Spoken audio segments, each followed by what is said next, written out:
My chat just realized it wasn't. If I kill Ganon without doing anything else, I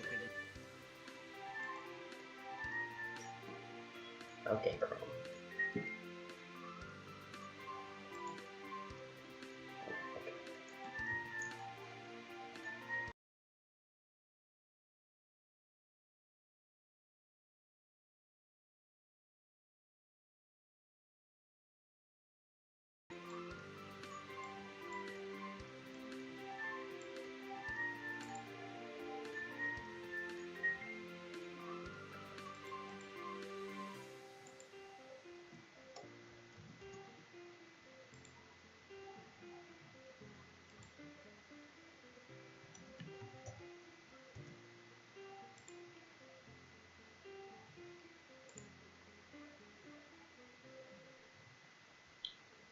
That's a nice new title screen theme. I kind of like that.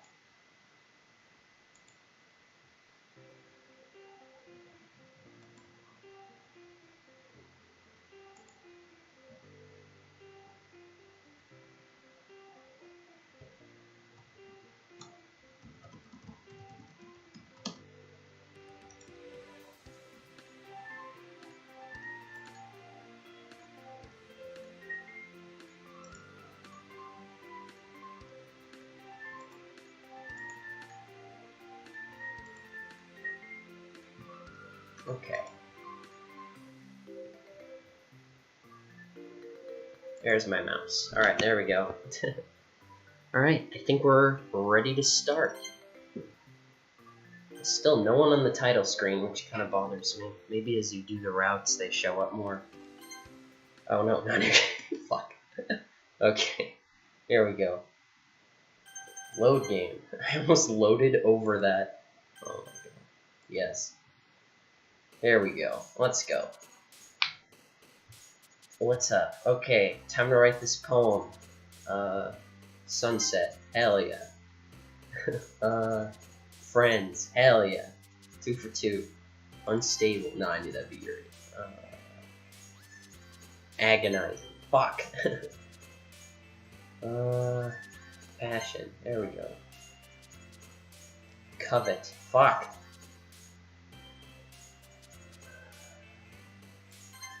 Okay. This is so hard. I take it back. Fuck. God damn it. I'm losing again. Clumsy. There we go. Come on. Comfort. There we go. Embrace. Yes. Okay, we're doing it. Frightening. No, come on. Game sound is low? Yeah, I did turn it down a little bit.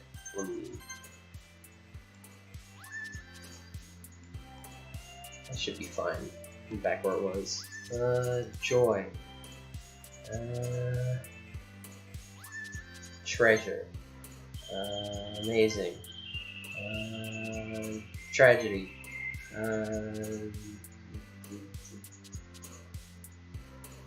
I would pick candy, but I have to like actually try.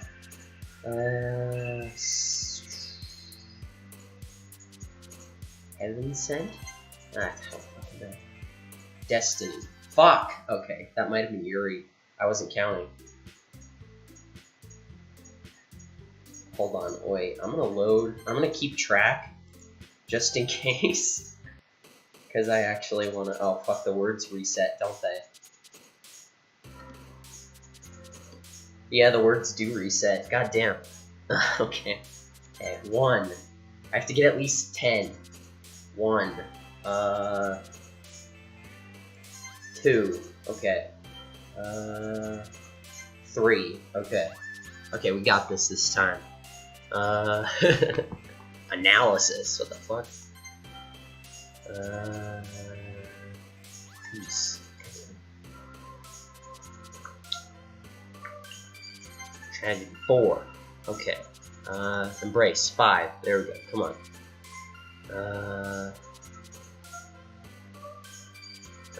Unrequited. 6. There we go. I knew that was her. Charm. 7. Okay. Childhood. 8. Excitement. 9. Vivid was Yuri, right? Women be shopping. Dokis be shopping. Judgment? Okay. Heaven sent. God damn it, I did that before. Together. 10. Okay, I think I can just say fuck it now, because I already got 10. Let's speedrun this. Okay, there we go. That should still be Sayori. Aw man, I'm the last one here again. Don't worry, I just walked in too. Are you practicing piano again? Yeah. Must have a lot of determination. Starting this club and now picking up piano? Yeah, pianos are heavy. Picking them up is kind of hard. Well, maybe not determination, but I guess passion. And that the club wouldn't be here if it wasn't for all of you. If it wasn't for all of you. I'm super happy that you're all willing to help out for the festival, too. Ah, I can't wait for the festival. So now Natsuki's all excited, I guess? Cool. It's gonna be great. Huh? Weren't you complaining about it just yesterday, Natsuki? Well, yeah. I'm not talking about our part of the festival. It's a whole day of school where we get to play and eat all kinds of delicious food. Yeah, Natsuki gets to eat food for once. Sound like Sayori all of a sudden. Monica, do they usually have fried squid? Squid? That's a pretty specific thing to look forward to. Oh, come on. Are you saying you don't like squid? You of all people? Huh? I didn't say I didn't like it. Besides, what do you mean by you of all people? Because it's right in your name. Monica. Huh? That's not how you say my name at all. Also, that joke makes no sense in translation. Huh? Never mind. Let's just focus on our own event for today, okay? Fine, fine. Reactions aren't as fun as Yuri's or Sayori's anyway. Excuse me.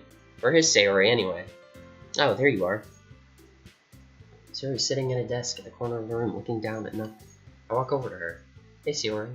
I have my hand in front of her face. Eh? You're spacing out again. You are, motherfucker?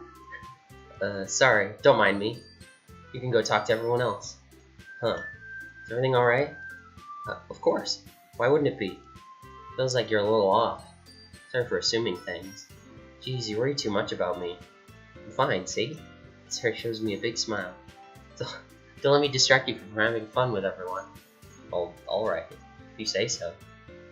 I worriedly glance at Sarah before returning back toward everyone else. The usual conversation is already dispersed, with everyone back at their usual activity. Maybe I should ask Monica if she's noticed anything about Sayori recently. They've been preparing for the festival and they must be spending a lot of time together. I timidly approach Monica, who's shuffling through some papers at her desk. Candy, what's up? Hey, this might sound a little strange, but have you noticed anything up with Sayori recently? Anything up with her? What's up, Sayori? Can you see if there's some up Sayori over there? What's up, Sayori? Nothing much. How about you? In what way do you mean? Maybe I'm reading into it a little too much, but she seems a little downcast today. Oh, you think so? Can't say I've noticed anything about her. Monica peers across the room at Sayori, who's idly dragging a rubber eraser up and down her desk. Maybe there's something on her mind. But I'm surprised she's not the one asking you. But I'm surprised I'm not the one asking you, Candy. You certainly know her a lot better than I do. Yeah, but she's never really like this. She always talked to me about things that bothered her.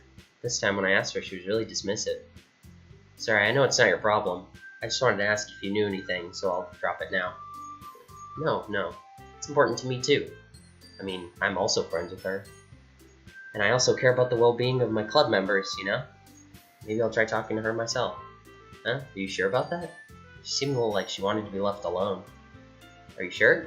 Maybe she just has a hard time bringing up the person of interest. Person of interest? What do you mean by that? I'm saying that maybe the thing on her mind is you, Candy. Me? Me? How on earth did you come to that conclusion? Well, probably shouldn't say too much, but Sarah talks about you more than anything else, you know? Huh? Been so much happier ever since you joined the club. It's like an extra light turned on inside of her. What? No way. Sarah is always like that. She's always been full of sunshine. It's not any different now than it has always been. You're so funny, Candy. Have you thought about that maybe you've always seen her as so cheerful because that's just how she is when she's around you? I said too much. I'm sorry. What do I do? What do I know anyway? I didn't mean to jump to conclusions. You should just forget about what I said. I'll try to talk to her, so try not to think about it for now. Huh. Alright. Monica smiles meaningfully. I know she said to forget about it, but I already know that I won't be able to get her words out of my head. Monica stands up in front of her desk, walks across the room to where Sayori is sitting. I watch her kneel down next to Sayori and gently talk to her. She's keeping her voice quiet so that I can't hear her from here. I sigh and sit myself down. I know Sayori told me not to worry about her and to have fun with everyone else. That's impossible to do when she's behaving like this. Exactly how much do I care about her that I'm letting this weigh me down so much? Now it feels like I'm the one behaving out of the ordinary. There's nothing I can do besides wait for Monica. Okay everyone. Some time passes and Monica calls out to the club room. Why don't we share our poems now? Oh, I know it, everything's back to normal. Everyone goes to retrieve their poems and I do the same. I make eye contact with Monica and she smiles at me. I wonder what she was talking about with Sayori. Okay, viewers, vote now. There isn't too many people yet, so first one in chat to suggest someone, I'll pick them. Also, I have it full screen now, so if the picture looks better, that's why. I've full screen the game. Okay, thanks Chrome. I really didn't need that.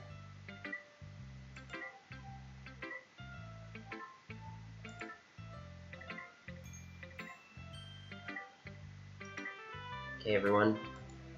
Okay, at everyone, vote.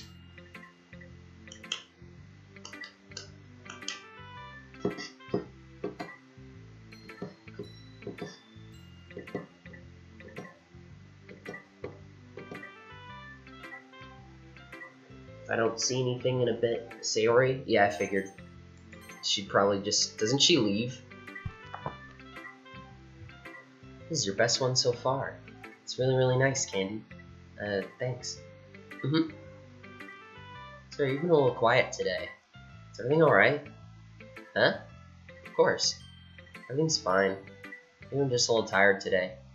Do you want a nap or something? No, that's silly. Don't worry about me, okay? This isn't the napping club. I only want to see smiles on your face. Well, alright. Hey, Candy. Still a little surprised. I really thought that you would try writing your poems like the way Yuri does. Or even Natsuki. But in the end, yeah. I guess you're the one who likes this one the most. Why? You want to get closer with everyone else? Wait, of course I do. That doesn't mean I need to try so hard to impress them. I still understand you the most, Sayori. I know you have to sometimes put up with me. And I have to sometimes put up with you. But we have a wavelength or something. This is how the poem came out. Sometimes it feels like you're the only exciting thing in my life. So sometimes it's just easier to write when I'm thinking about you. Sayori? No, Candy, I don't deserve this. You're too nice to me. Why are you doing this? Sayori has trouble keeping her voice steady all of a sudden. If you had fun with everyone else instead, this would be so much easier. Sayori! I glance around the room to make sure nobody's noticed this. Sayori, I've probably never said this before, but I don't understand what you're feeling right now. Tell me what will cheer you up. Sayori shakes her head. She sniffles and keeps shaking her head. Finally, she gathers herself and puts on a smile. It's nothing, Candy. It's just a little rain cloud. I'm sorry you had to see that. Promise it won't happen again. Just smiles from everyone, okay? That's all that matters. Go play with everyone else. I'm gonna go home a little bit early today. Sayori, tell Monica I wasn't feeling well, okay? I'll see you tomorrow. Before I can say anything else, Sayori cheerfully walks out of the classroom, humming to herself. Who next? I guess I'll do Monica last. This one's alright. Alright? Oh yeah. About as good as yesterday's anyway. See what you're going for, but it's not really my style. I mean, that's fine. I'm honestly just glad you're trying a little bit. Well, of course I'm at least trying. Are you so emotionally invested in my poems anyway? Is that more of a compliment to me? Eh? No, gross. It's not like I care. Oh, okay. Just that one of us in the club is to make sure you're not slacking off. Really? What if you ended up just scaring me away? That's, it's not like you would actually do that. Yeah, you're right. It's kind of fun to hang out here, even if I have to put up with you. Ooh! Gah! Natsuki's elbow connects with my stomach. Oh, maybe I won't mind scaring you away after all. I was just joking. Oh, I know. Don't worry, I was too. Can't really joke about an elbow to the gut, but okay. How the hell do you call that a joke? That seriously hurt. Well, maybe it was funny to her. Guess that's kind of the point. I should really just watch my mouth around Natsuki. Anyway, Natsuki holds up her poem like nothing even happened. I'll be your beach. Your mind is so full of troubles and fears that diminish your wonder over the years. But today I have a special place, a beach for us to go. A shore reaching beyond your sight, a sea that sparkles with brilliant light. The walls in your mind will melt away before the sunny glow. I'll be the beach that washes your worries away. I'll be the beach that you daydream about each day. I'll be the beach that makes your heart leap in a way you thought had left you long ago.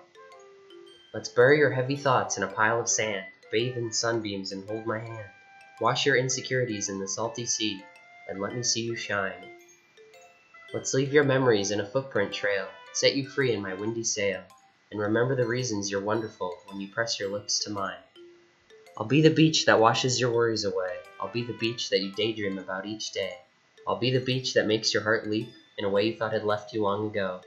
But if you let me by your side, your own beach, your own escape, you'll learn to love yourself again. I do love that one. I do love that poem. And the one that she writes if you pick her route, I love that one too. Yeah, I felt like I kept writing about negative things, so I wanted to write something with a nice message for once. Besides, the beach is awesome. Kind of hard to write anything negative about the beach.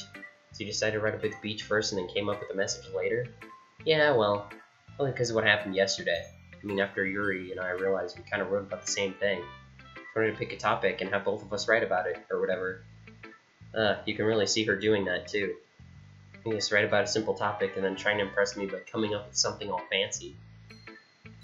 Well, it's not like I care. I just did it anyway. I mean, I guess mine ended up being kind of metaphorical too. There's nothing wrong with doing that once in a while. At the very least, it was good practice. Yeah. Yeah, it is a good poem. I like it. Well done, Candy. You definitely improved your writing over the course of these few days. Has my advice been helpful to you? Yeah, definitely. I'm glad. Sharing our writing like this, it's a lot more fun and rewarding than I anticipated. I need to remember to thank Monica. I think we all felt a little awkward at first, but now it seems like everyone is enjoying sharing our writing and seeing what others think. I guess I can't really disagree. I was afraid this whole thing would be a chore.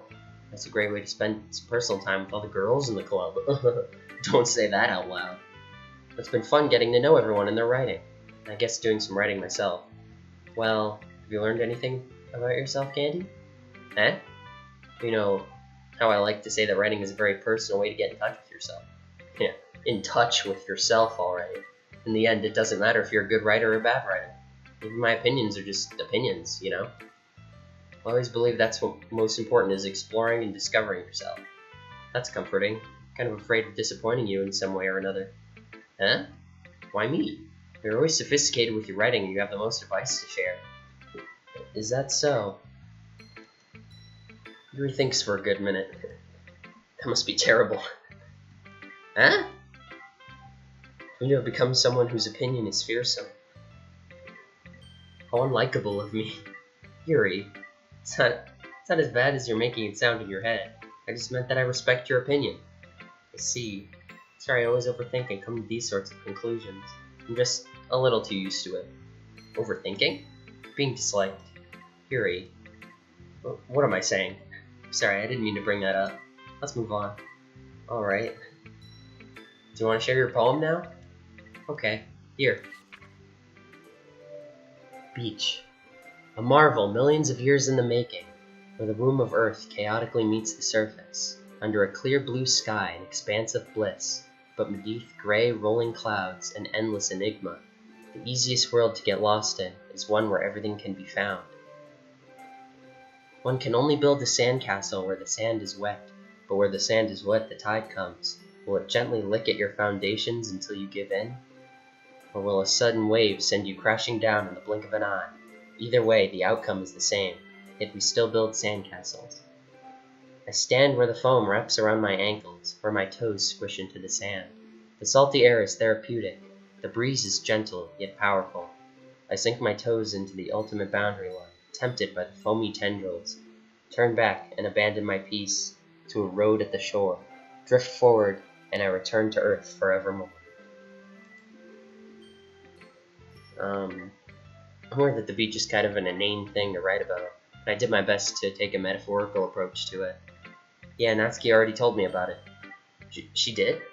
She didn't say anything weird, did she? She just wanted to write about the same topic again. I suppose better compare the differences in our writing styles or thought processes. Anyway, it was her idea. Knowing her, it's no surprise that she wanted to do something like that. Probably just wants to show off. I feel like I have a particular interest in her writing style. Now Yuri's the one being today. I just went with her request. But, well, I suppose it's not bad to write about something simple on occasion. It can be refreshing, you know? It's good for me to calm my thoughts once in a while. Ooh, I just raised my chair. Oh, shit. Now I feel boss. I raised my chair like a full inch, and now my wrist feels so much better. Oh my god. There we go. Yeah, I think I agree. Thanks for sharing. Monica! Don't break this heart of mine. Hi, Candy. Have you thought about what you want to submit to perform at the festival? Never mind my song reference, by the way. Don't clip that. Well, being in this club is one thing, but performing in front of a bunch of people, I'll have to give it some more thought. Okay, no pressure. Give it some more thought. But whatever you do, I'm sure it'll turn out great. It would also make me happy to see. Anyway, let's take a look at today's poem. Sure. I'll let Monica take the poem I'm holding in my hands. It's kind of funny. How so? No, not the poem. I mean, it's funny how your poems and series have been getting more and more similar to each other every day. I'm surprised you're so in sync with her. Then again, you've probably been spending a lot of time together lately, haven't you? I guess you could say that. Although we kind of grew up as best friends, I haven't been seeing her as much this past year. But since I joined the club, we've been spending a lot of time together again. I see. That reminds me about how Sayori's been feeling a little bit off today. Yeah? Did she tell you something? Well... And you haven't been flirting with her, have you? Of course not. I've been treating her like I always do. Alright. Just making sure. I know how much you care about her. It'd be terrible if something bad happened to her, so keep an eye on her. Sayori's been acting so much happier since you joined the club. What could have happened all of a sudden? Well, never mind. This really isn't the time to be talking about this. Anyway, I'll share my poem now with you, alright? Alright. The Lady Who Knows Everything. An old tale tells of a lady who wanders Earth. The lady who knows everything. A beautiful lady who has found every answer. All meaning, all purpose, and all that was ever sought. And here I am, a feather. Lost adrift the sky, a victim of the currents of wind. Day after day I search with hope. I search with little hope, knowing legends don't exist. But when all else has failed me, when all others have turned away, the legend is all that remains, the last dim star glimmering in the twilight sky. Until one day the wind ceases to blow. I fall, and I fall, and fall, and fall even more, gentle as a feather, a dry quill, expressionless. But a hand catches me between the thumb and forefinger, the hand of a beautiful lady. I look at her eyes and find no end to her gaze. The lady who knows what I am thinking. Before I can speak, she responds in a hollow voice. I have found every answer, all of which amount to nothing. There is no meaning, there is no purpose, and we seek only the impossible. I am not your legend does not exist. And with a breath, she blows me back afloat, and I pick up a gust of wind. You know, I feel like learning and looking for answers are the sorts of things that give life meaning. Not to get too philosophical or anything. It was kind of on my mind, so that's what I wrote about. I see. Never really put much thought into it. In a way, it's almost paradoxical. Because if we had all the answers, wouldn't the world start to lose its meaning? You know, there's one thing I noticed. It seems like everyone in the club prefers writing about things that are more sad than happy. Are you surprised? I mean, if everything was okay, we wouldn't really have anything to write about, would we? Humans aren't two-dimensional creatures. I mean, that's not the 2D thing, but the everything being okay. You can write about happy stuff. You can write about happy stuff even if you're not feeling happy. I don't know. It takes a bit, but it's certainly possible. I've done it before. I think you'd know that better than anyone. You mean one-dimensional? Yeah, that. Anyway, here's Monica's writing tip of the day. You ever too shy to share your writing because you're afraid it's not that good? It can be really disheartening to get a lukewarm response to something you put so much into. But if you find other people who enjoy writing, then sharing becomes a lot more easier. Because instead of just telling you if your writing is good, okay, or bad, they'll want to focus more on everything that went into it and the things you can work on. It's much more encouraging that way, and it'll make you want to continue improving. It's almost like having a little literature club, don't you think? That's my advice for today. Thanks for listening. Okay, you three. We're all done sharing poems, right? Why don't we start figuring out... Hold on a second. Is it just me, or did you say something strange just now? Eh? Something did sound a bit unusual. That's right. You deviated from your usual catchphrase when addressing the club. Catchphrase? I don't have a catchphrase. Jeez. Why is the mood so weird today? Look, even Yuri isn't immune to it. Ugh. Stagnating air is common foreshadowing that something terrible is about to happen. In your books, maybe. Look, the only thing different is that Sayori isn't here. Seems you're right. Sayori always helps lighten the mood a little bit, doesn't she?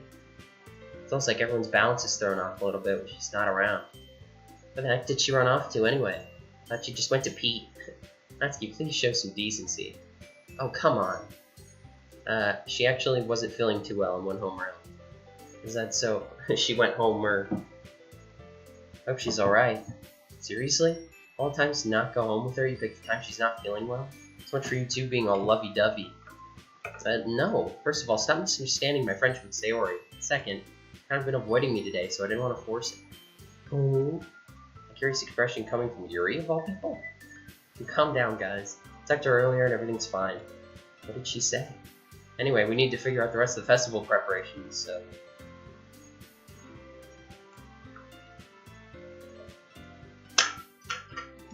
Let's decide what everyone will be doing this weekend. I already know what I'm doing. Getting pussy. That's right. Natsuki will be making cupcakes.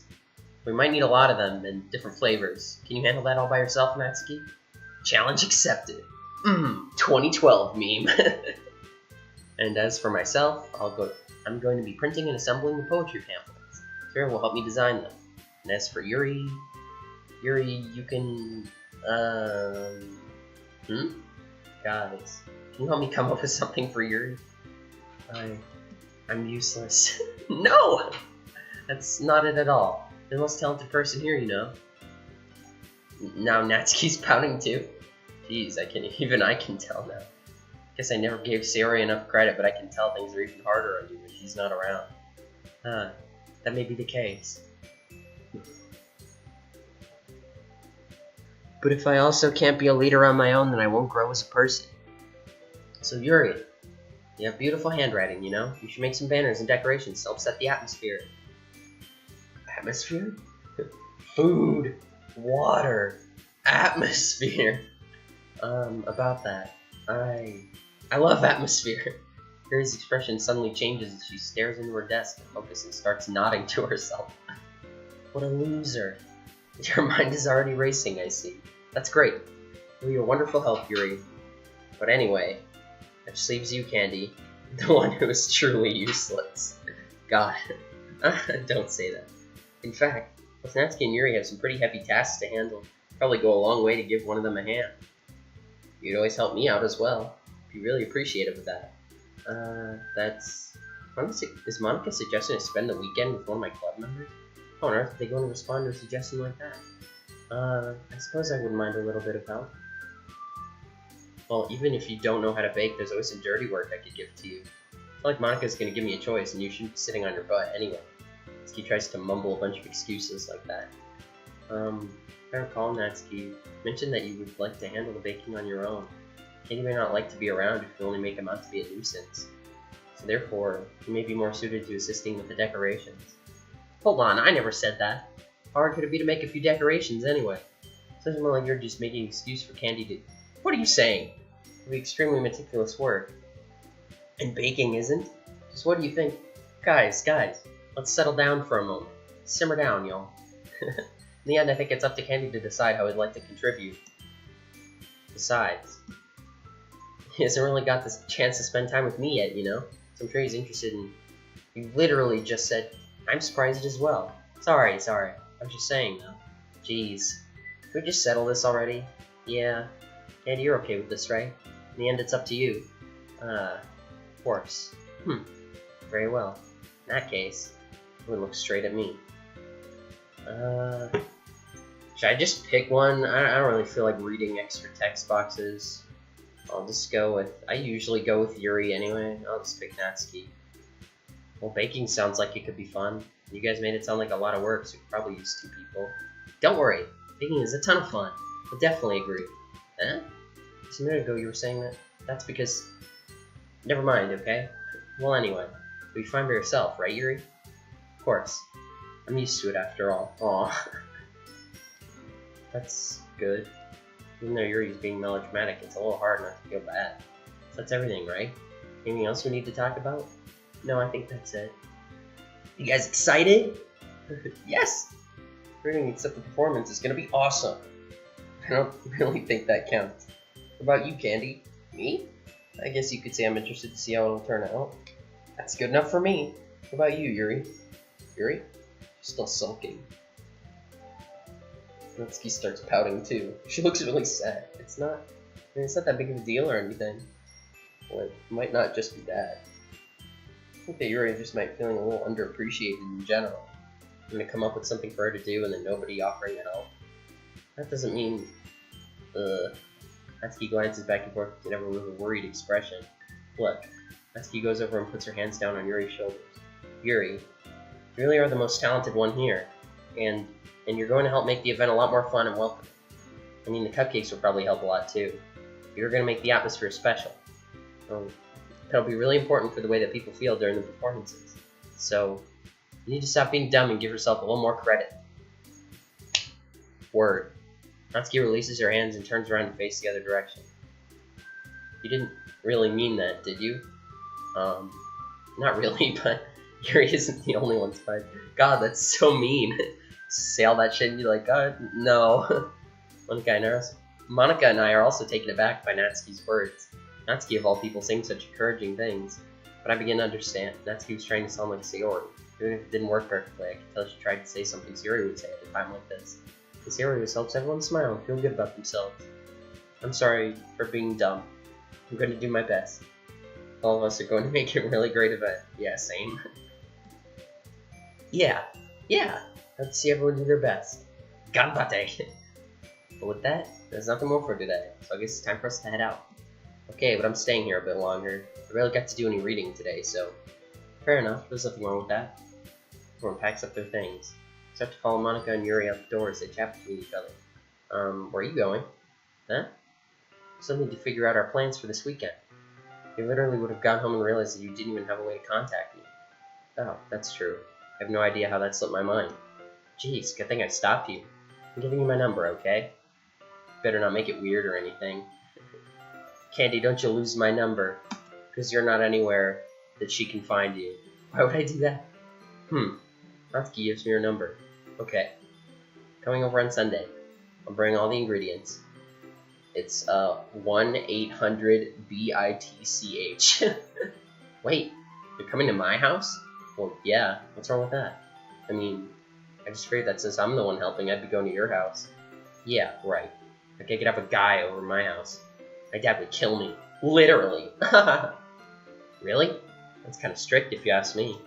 Yeah, how do you think I feel? Can't do anything when my dad is home. Anything. Anyway, I just needed to complain for a second. We have each other's numbers now. That's all I needed from you. Guess I'll text you when I'm coming over. Alright, fine by me. Yeah. I'm really gonna show you why I love baking so much. So you better look forward to it. Oh? Didn't you say you were gonna give me the dirty work? Well, I was just saying that. It's not like I could act like in front of everyone. I was looking forward to this. Wait, really? Well, kind of. It's because I never got to bake with someone else before. That's all it is, so... Alright, I get it. Sorry for overreacting. Anyway, I'll be heading out now. See you on Sunday. Yesterday was Sunday. Never mind. Can't believe this. Natsuki's going to come to my house on Sunday? My anxiety shoots through the roof. Even though I've gotten pretty much used to handling her at this point. No telling what might end up happening when we're outside of school. She's taking off the tsundere power limiters. More than that, she told me she was looking forward to it. But the chance I have to make something happen between us? Or is it too early for that? Only time will tell. Until then, I won't be able to take my mind off it. I seriously can't wait. Wow.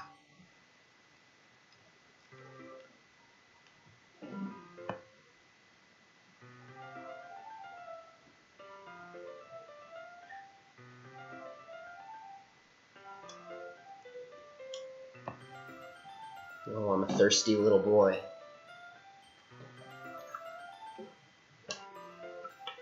I need to get some throat lozenges if I'm going to start streaming regularly. Especially if I want to stream other visual novels or whatever.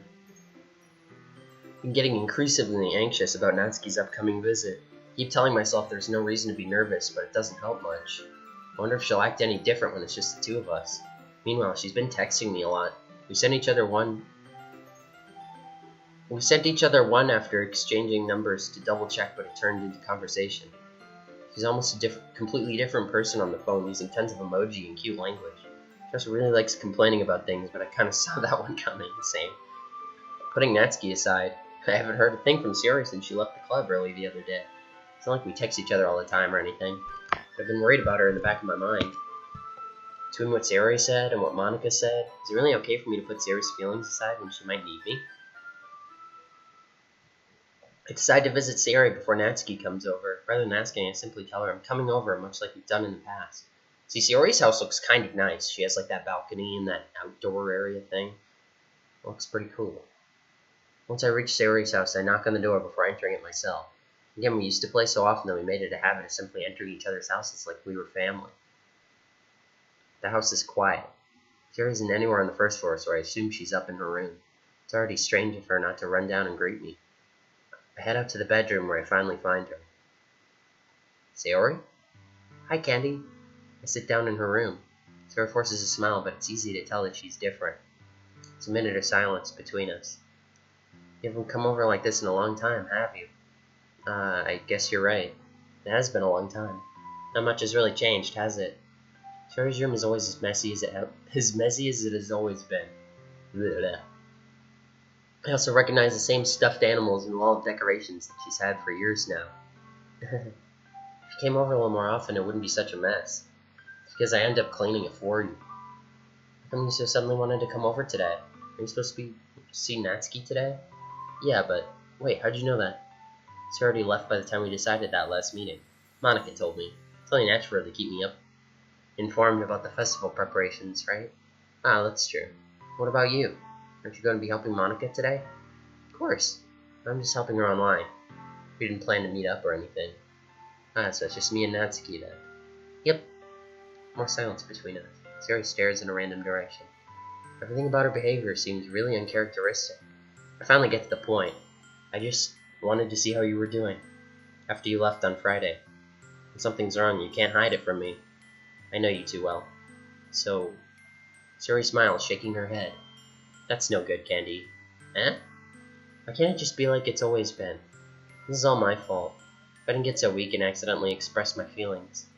If I didn't make that stupid mistake, then you wouldn't have worried about me at all. You wouldn't have come here. You wouldn't have even been thinking about me right now. But this is just my punishment, isn't it? I'm getting punished for being so selfish. I think that's why the world decided to have you come over today. It just wants to torture me. Sayori! Grab Sayori by the shoulders. What on earth are you saying? Are you listening to yourself right now?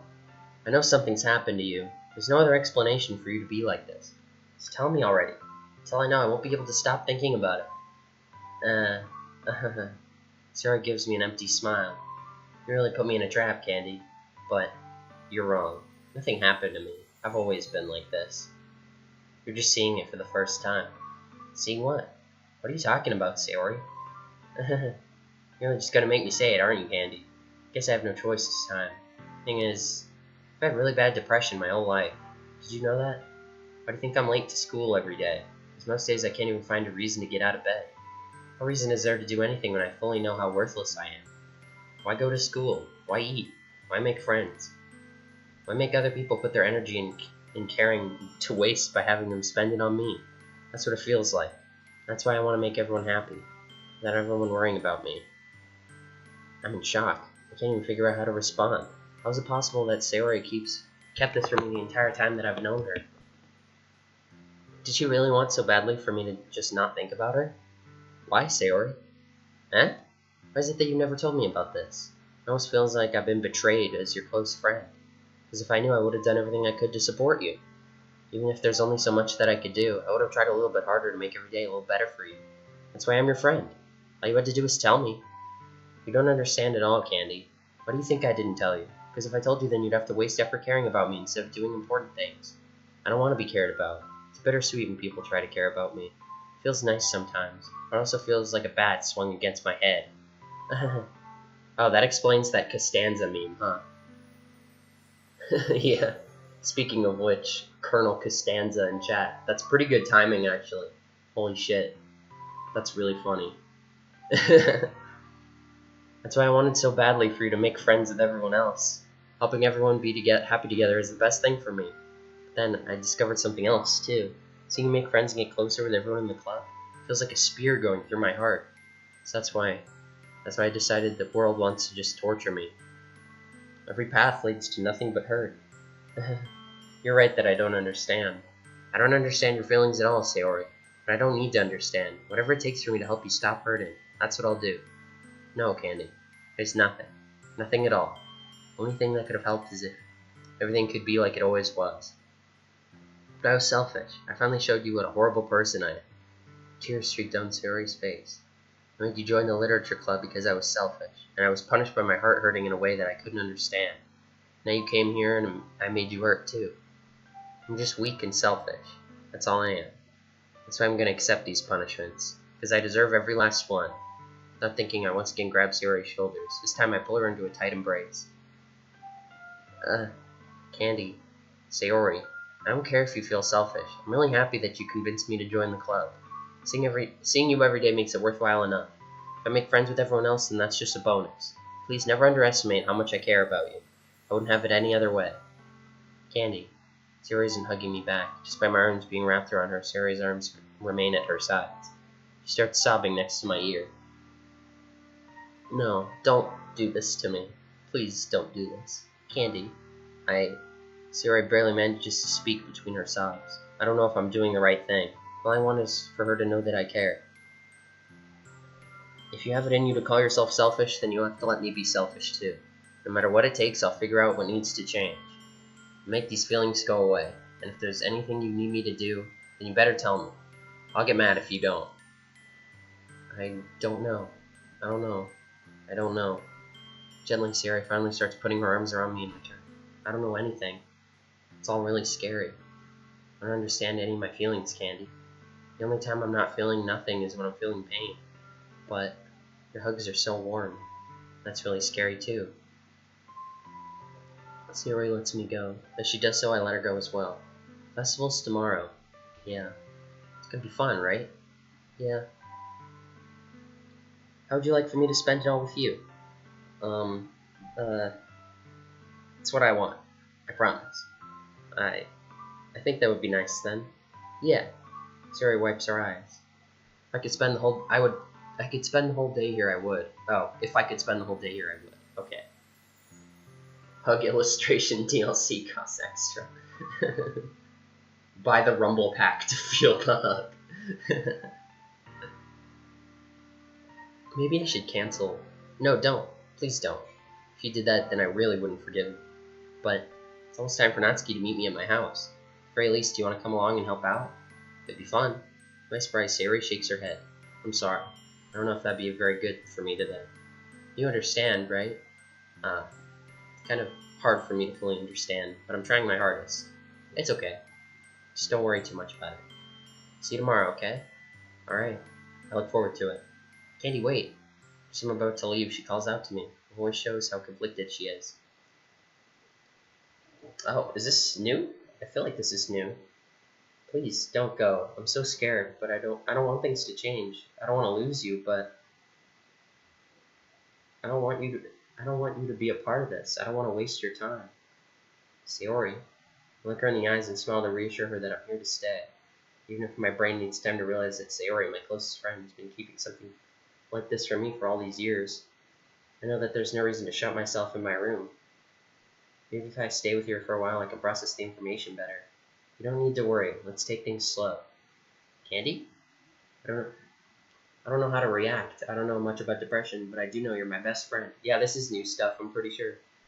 You don't get the hug unless you do the quick time event. Then if you miss it, she just falls on the floor. What kind of lousy friend would I be if I left you now? Sayori casts her eyes downward and looks back up with me with a brave face. I can see she's trying to hold back tears. Then instinctively wrap my arms around her. God. She snaps your neck? That's messed up. You get one chance at the QTE, and if you fail, you have to buy the DLC again. Then I instinctively wrap my arms around her. I feel her warmth as she starts crying into my chest. For some unknown reason, I feel the need to suppress the urge to cry myself. I stay strong for her sake. And if I'm honest, I'm more than a little scared. 10 minutes later, Sayori is still crying into my chest. She hasn't said a single word. Why are you crying? I should have stayed quiet. Now things are going to be different between us forever. The struggle in her mind is written all over her face. I realize I can't leave her like this. Even if I don't know what to do, if nothing else, at least I can act as a shoulder for her to cry on. I don't know, but I think you're wrong. Wrong? Even if I knew you were depressed, I would still be friends with you. But why? I don't know the answer myself. I just blurted my statement out without thinking. For a few more minutes, we simply stand there, locked in an embrace. Neither of us says a word. The only thing we can do is hear our breaths, and at times, I think I can even hear somebody's heartbeat. Can't say for sure whether it's mine or Sayori's. Sap her life force? God. Hundreds of thoughts rush through my head as I try to fully grasp the situation. Do you trust me, Sayori? Sayori slowly nods. You're my best friend. I trust you more than anyone. Still, I don't know why. I only get more scared when I think about the fact that that you mean so much to me. I stroke her hair. You're my best friend too. I won't give up on you, ever. Even if I'm confused, I know those words are genuine. Sorry for being such a mess. Don't apologize for it. There are things are going to get better from now on. Huh? I want to help you, Sayori. Sayori suddenly turns to me. Candy, no. Please don't waste your time and energy on me. But, Sayori, smiled confidently and looked deep into her eyes. I don't consider being with you a waste of time. Never did, never will. But why? We've been friends for our whole lives. This isn't something I'll just let you go through alone. Despite my words, Sayori's expression doesn't seem to change. She sighs. You can't help me. You don't understand. Depression isn't the same as just being sad. Maybe I can, maybe I can't, but I want to try. My words seem to reach her. I see her lips move in search of a counter-argument. I realize this is my chance. Before she can retort, I go in for the decisive blow. You're right. I know nothing about depression, and I don't know what's best for you. And that scares me. That's no reason for me to give up on you. Just trust me, okay? Sayori looks at me, almost like she wants to find a piece of doubt in me. Then, suddenly, the ghost of a smile appears on her face. Okay. A fraction of the smile that I know and love returns to Sayori's face. From now on, we'll do this together. Even if I know nothing about depression, I promise myself I will help Sayori. She's always been there for me whenever I was sad, never showing how damaged she really is up until now. Even if I lack knowledge, I'm determined to help her. The festival's tomorrow. Yeah. Just then an idea hits me. How about we prepare for it together? I want to prepare for it together with you. I want that too, but I don't want to be selfish. It's not selfish if both of us want it. Even if I'm too embarrassed to admit it, I genuinely want to spend more time with her. Even if it's just a way to cope with what she told me. It's almost like I think I can process the information better if I assure myself that things are still mostly the same as they were before. She's still my best friend, my only friend. That hasn't changed. I don't think that'll ever change. Ironically enough, now that she's depressed, I want to spend more time with her than ever before. Alright, you have a point. Didn't you have other plans? I shake my head. No, and even if I did, I'm sure the others would understand. I mean, that's kind of a lie, but I'm sure they'll understand. Besides, I feel like I have to be here for her right now. I try my best attempts at giving her a reassuring smile, even with my current mindset. Probably makes me look like some murder. Probably makes me look like some monster taken out of a horror novel. Let's do this like we always have, Sayori. Alright. Even if she looks upset, I feel it as if she's calmed down, even just a little. Maybe it's just my imagination. Maybe it's just me feeling relieved that she didn't ask me to leave. We work together on her poem until late in the evening. While she's busy writing, I quickly slip out to send Monica a text explaining that we have to change some plans. She quickly replies that she understands the situation and will take care of the rest. Over the course of the evening, I see occasional flashes of Sayori's old personality. I don't know if they're genuine or trying to put up a facade for my sake. Finally, we work ourselves to exhaustion, and it's only when both our stomachs rumble that I realize how many hours we spent writing her poem. I decide to make her some dinner, despite her complaints. This is delicious, Candy. I haven't eaten food this good in forever. I'm glad you like it. I tried my best. As I made dinner for her, I noticed how almost all the food she had was either fast food or instant noodles. Come to think of it, this is something I've noticed her serve to me when I visited her in the past. Now I understand it was likely because of her depression. She's probably not able to try to learn new dishes. Okay, I misspoke. I didn't mean to say breast friend, okay? My mouth just... I have a sore throat, okay? I mean, yeah, technically any friend that's a girl or with breast is your breast friend. I don't know. Ugh. Regardless, Sayori enjoys my food, wolfing it down. Hey, that's my school mascot. I almost worry it'll get stuck in her throat. Candy, are you feeling alright? Sayori notices I haven't even touched my plate, despite my hunger. In desperate attempt to cover up my concern for her, I fake a yawn. Yeah, I'm fine. I guess I'm just tired. If you want to, you can go home. I can finish the poem myself. No, I'm staying. It's fun to be with you. Fun? She laughs bitterly. I enjoy this, just sitting down and writing poems with you. It's kind of fun, don't you think? Thanks for the compliment. We eat in silence, and I realize how much I valued those days when there was no drama between us. I regret not spending more time with her over the last few years. Maybe if I did, things wouldn't have turned out this way. Maybe I could have done something to help her if only I'd picked up on the signs. How could I not notice how often she was late to school, or how often she wore the same clothes for weeks, or how she always let others make decisions for her? Don't blame yourself. I throw her a confused gaze. It's written all over your face. You probably blame yourself for not being there for me, right? Am I that easy to read? Sayori smiles. It's not like you could have done anything. I shake my head. I don't want to believe that. Even if it's true, you can't seriously think this will end well for you if you try to deal with it alone. Sayori's left speechless for my remark. Depression or not, I still care about you. You're one of the few people I can say for sure I trust. I don't deserve this. What are you talking about? Of course you do. Everyone deserves someone who cares about them. That's not what I meant. I didn't deserve to be cared about or have someone who wastes their efforts on me. That's what he said. I don't want to be a burden to anyone, least of all you. Sore throat, get that boy a breast friend real quick. How's that gonna help? I mean, it'd be nice, but I don't know if it'd help my sore throat. Sayori, you're never a burden to me, and you won't be. But that's why you should make friends when you realize how worthless you are. But aren't we friends? Yes.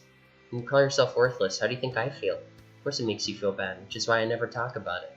But if you're miserable and I want to help you get out of said misery, then I'm technically doing it for myself and not for you. Yes, but what are you getting at here? If anything bad were to happen to you, I wouldn't be able to recover it. I don't want you to be indebted to me. I want to help you because it would also help me. You would do that for me? Why? Because you're worth a lot to me, Sayori. You want me to be happy, and I want you to be happy. I don't know what would make you happy or what would make you realize how much you're worth, both to me and the others. But I know what would make me happy. What could that be? It's to spend more time with you and to make you smile. Sayori looks shocked. It always made me feel happy because you've always accepted me with open arms. Plus, you're the only girl I can call my friend, and I'm glad to be able to say that. What I'm saying is I don't want to lose you. I want to help you. That'll make me happy. Candy, thank you. I'm lucky to have a friend like you, Candy. Feels good to know someone cares about and appreciates me. Oh, mood. You're the only one who makes me feel that way, each day. Even though she smiles and her cheeks redden, I feel an awkward silence falling over the room. It's late. I think we should call it a day. I feel very tired and I need to think. She throws a reassuring smile at me. Don't worry about me, though. I won't give up, even if it's just for your sake. Thank you, I appreciate that. We say goodbye for the day. Just before I leave, I hear her whisper something inaudible behind my back. That night, I find myself unable to fall asleep for a long time. My brain keeps replaying our conversation. Can I really do anything to help her? Tomorrow's the day of the festival. Sarah will probably feel awkward after our conversation. I should go check up on her as soon as I wake up. After all, that's what she would do for me if she was in my position. At long last, I feel my eyelids getting heavy. The last thing I see before falling asleep is a memory of Sayori smiling at me. I refuse to believe that her smile was fake all this time. It's the day of the festival. Of all days, I expected this to be something I could be more excited for. However, I barely slept last night for many reasons other than excitement. With what we talked about yesterday in mind, I take out my phone and call Sayori's number, but she isn't answering. Oh god. Can? I don't know what that was referring to. A sudden fear takes over me. What if she... Before I can finish my thoughts, my phone rings. I try to answer, but my palms are sweaty from the sudden urge of stress, so I drop my phone on the ground. I see she's calling me. I quickly dive down and grab and swipe my finger across the screen to answer. Can't believe you said breast friend, Sayori muttered under her breath. I misspoke, okay? I'm sorry. Candy? Her voice is unnaturally hoarse. I either woke her up or she didn't sleep at all and has been up all night. Oh, my voice is hoarse too, and not without the A, like it's sore. I decide to indirectly ask her, sorry, did I wake you up? No, I've been up for a while. Her voice takes on an unnaturally cheery tone. Something's not right here. Don't worry about me. Her laugh sounds forced. Something is clearly wrong here. Sayori, what? Sudden fear grips me. I realize I have to distract her before things get out of control. She clearly sounds upset, and from how tired she sounds, I assume she didn't sleep at all. There's no knowing what she'll do to herself if I hang up on her like this. I called because I want to meet up before the festival. We always go together, so how about I come over and make you breakfast? She says nothing, but I hear her sigh on the other end. I promised we'd go to the festival together. Is this because of what I told you yesterday? Is that why you're suddenly acting this way? No, that's not it. I want to spend time with you before the festival. I mean, I woke up so early, so there isn't much for me to do to pass the time except maybe watching anime. You told me you didn't want me to turn into a NEET, didn't you? Trey laughs bitterly on the other end of the phone. You're right. You're absolutely right. Since you're my only friend, I guess I have nobody else to socialize with. It's either you or the anime. I get what you mean. She pauses and I hear the sound of a door opening, followed by the thud of something heavy hitting the ground and the closing of the door. Alright, when can you come over? I'm on my way now. Okay, I'll get ready for the day. I'll leave the door unlocked for you. Oh.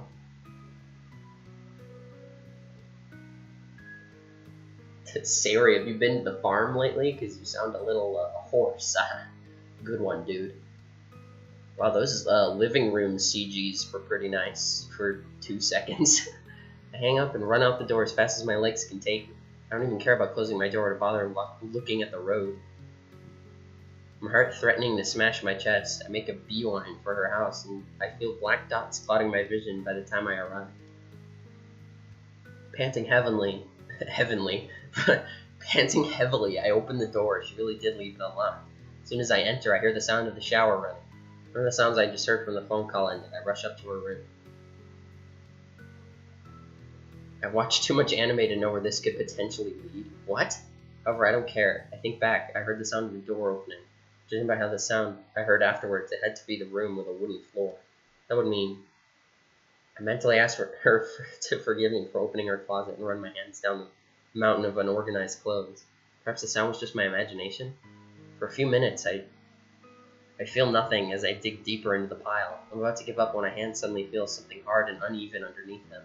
I dig it up and my eyes widen as I find myself holding a long, tight rope. Did she mean to... Before I can even finish my own thoughts, I take the rope in both hands and dash across the room, throwing the rope out through the open window. Just as I think it's over, the sound of running water suddenly stops. I realize I'm screwed if Sayori finds me loitering in her room. H scene inbound. Oh no. I quickly cover up my deed and rush out of the room. And I begin preparing breakfast for the two of us, while silently promising myself that I'll make sure today is going to be enjoyable to her. Okay. That was quite the skip. Jeez, took you long enough. We're honestly getting worried you'd never show up. Alright, looks like everyone's finally here. Seems like the two of us are the last ones to arrive. Thankfully enough, the actual event hasn't started yet.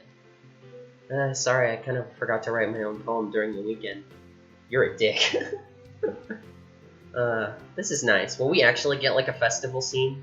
Because that's pretty nice. Well, is it ready now? Oh, come on, Sayori. We'll at least try to take this seriously. Sayori casts her eyes downward. This is bad. Natsuki doesn't know the real reason why Sayori was unable to write. I did promise to Sayori to keep her condition a secret. I cast a quick glance to Sayori, whose smile is slowly fading. At this rate, she might start crying. Worst case scenario, her secret might be revealed. On the other hand, I know Sayori is strong enough to endure it. I might just make them suspicious if I suddenly act out of character. To speak up or have faith in Sayori's resilience and remain silent? What should I do? Oh, okay. Well. Okay. Okay, chat, what do? She's just learning to tie nautical knots, okay? Okay, chat, what do? What do? Oh. Oh. Okay. I was told I would know when it was coming up. When the big decision. I know the right thing to do, but I'm also like deathly curious. That was a bad phrase to use. Save game? Yeah, literally. Like, okay, I do know the right answer, but I want to see what happens if I pick the wrong one. And then I'll feel bad, but then I can at least go back and do the right thing, you know. Propose to Sayori on the spot. Speedrun. Take the blame like a man. I mean, I would feel bad doing, like, the super nice, true ending, and, like, getting the good ending, and then going back and then seeing what happens.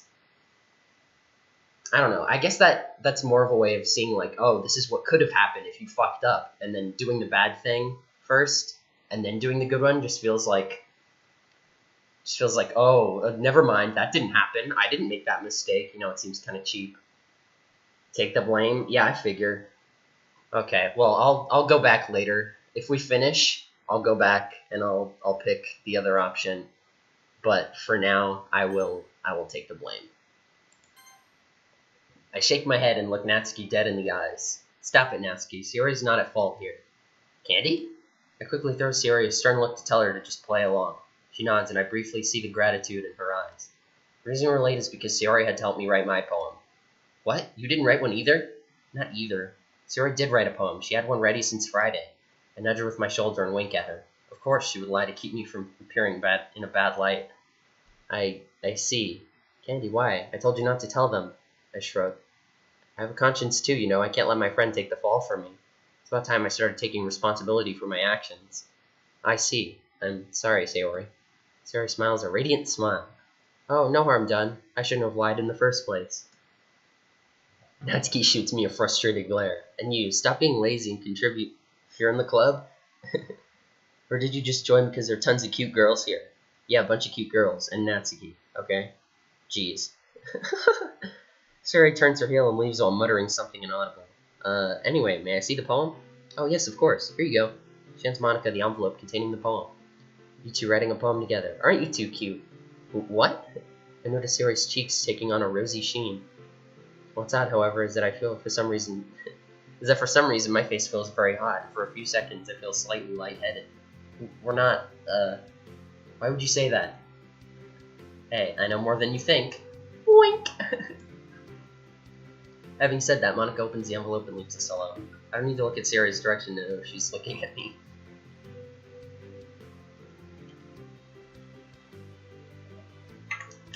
Big sippy. I turn my head and our eyes meet. Sorry, I don't know where Monica got that idea from. We'd be kind of cute together, though, don't you think? Even though I say it as a joke, my words made me feel weird. Sayori laughs nervously, and I feel oddly disheartened. That's why I promise I'll stop joking around for the rest of the day. No, I appreciate it.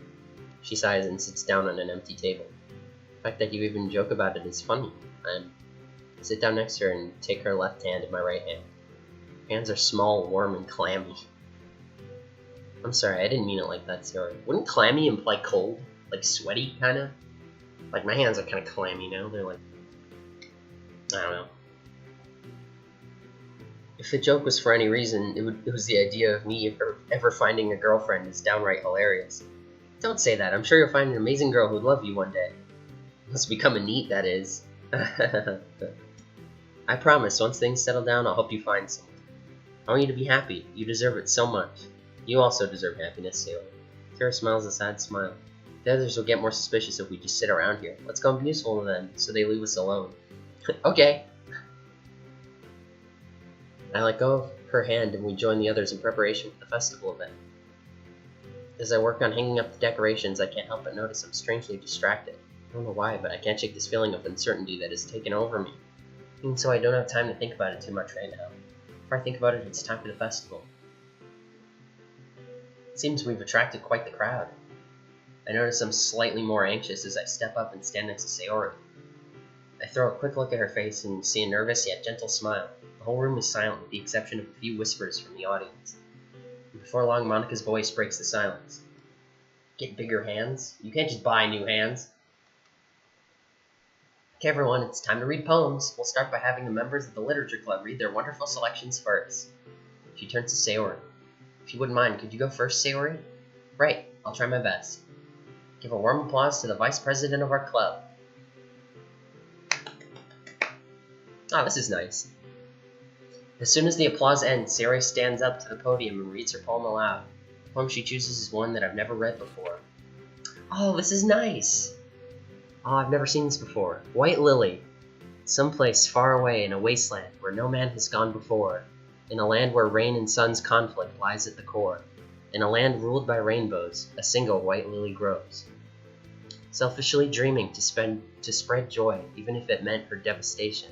A small price to pay. When the Mr. Sun visits her, she opens her petals and smiles at the cheery day. When Mr. Raincloud comes to play, she closes her petals, wishing she could be several miles away. Even if Raincloud tempts her and wants to be her friend, his false kindness only makes her rattled. The lily wants no temptation. What she dreams for is a peaceful end. Once, a rainbow took the shape of a dark-robed man. As he brandished his scythe, he heard Lily's sobs. To pluck the lily and to end her plan. To pluck the lily and end her was his plan. Yet he couldn't bear the weight of stopping her heart-throbs, and so he sat with her, hearing her story out, sweet words of comfort escaping his mouth. That was pleasant. That was very pleasant. Though she starts off slow due to her anxiety, she quickly becomes more and more confident as the poem goes on. When she's done, she bows gracefully as the few members of the audience clap. This is bad. Sayori's performance was excellent, yet she doesn't receive enough recognition from the crowd. What should I do? Oh my god. Okay, I'm not sure. I don't know if it matters. I think this is just a corny decision. Clapping louder would be... Both of these are so stupid.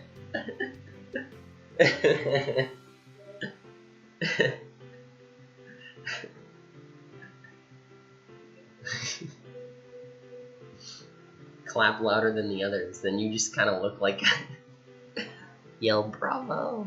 I'll go for the cornier one.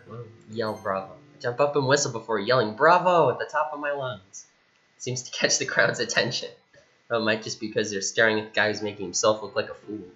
As I start clapping, the other members of the literature club began clapping harder as well. Give her a warm applause, everyone. The crowd eventually gives in to peer pressure and start clapping louder and louder. Sayori blushes slightly and steps down to the sound of the crowd cheering.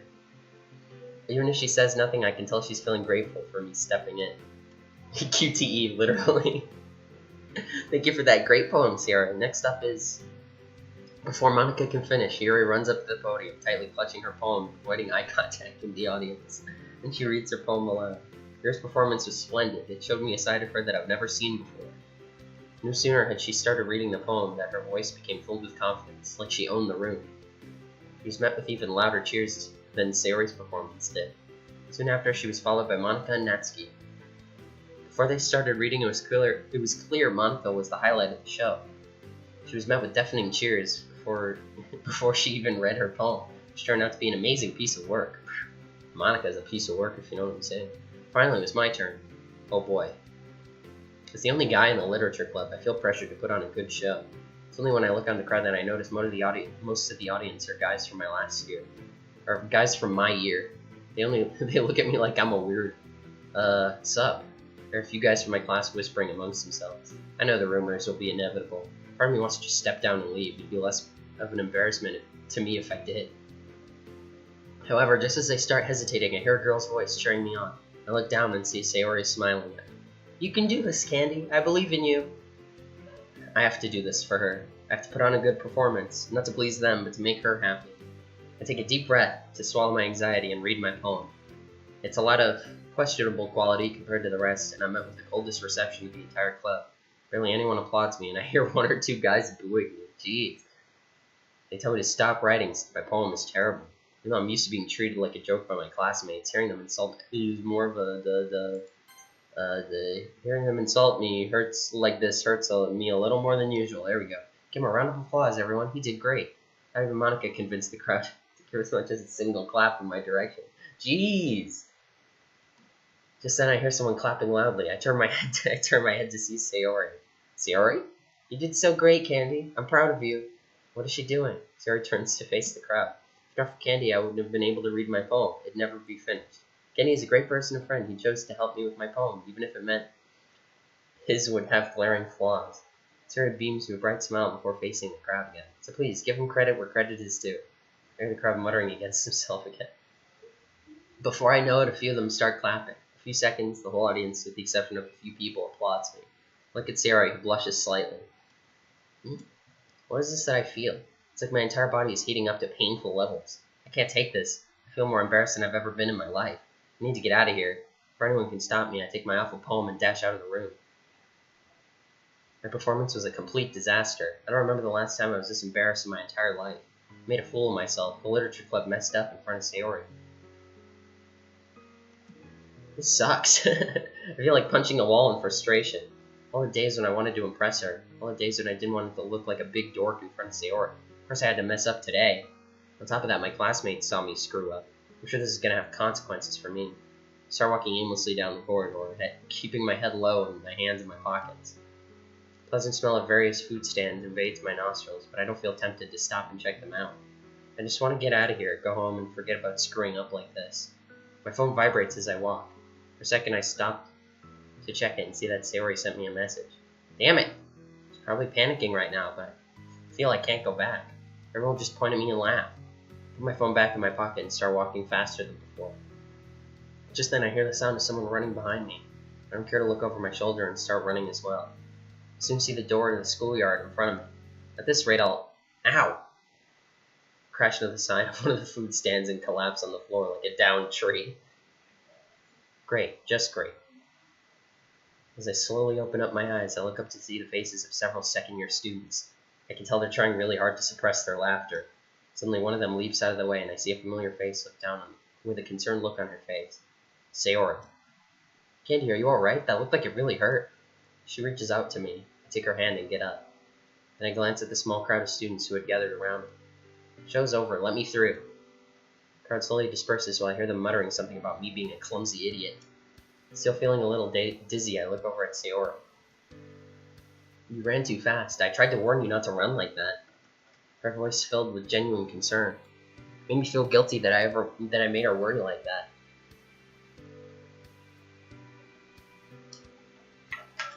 Failed another QTE. God damn it. I'm sorry. Oh wait, did I read that already? Maybe you wouldn't have crashed like that. No, I'm sorry for running away from the event like that. I'm sure the others must be furious with me, especially Natsuki.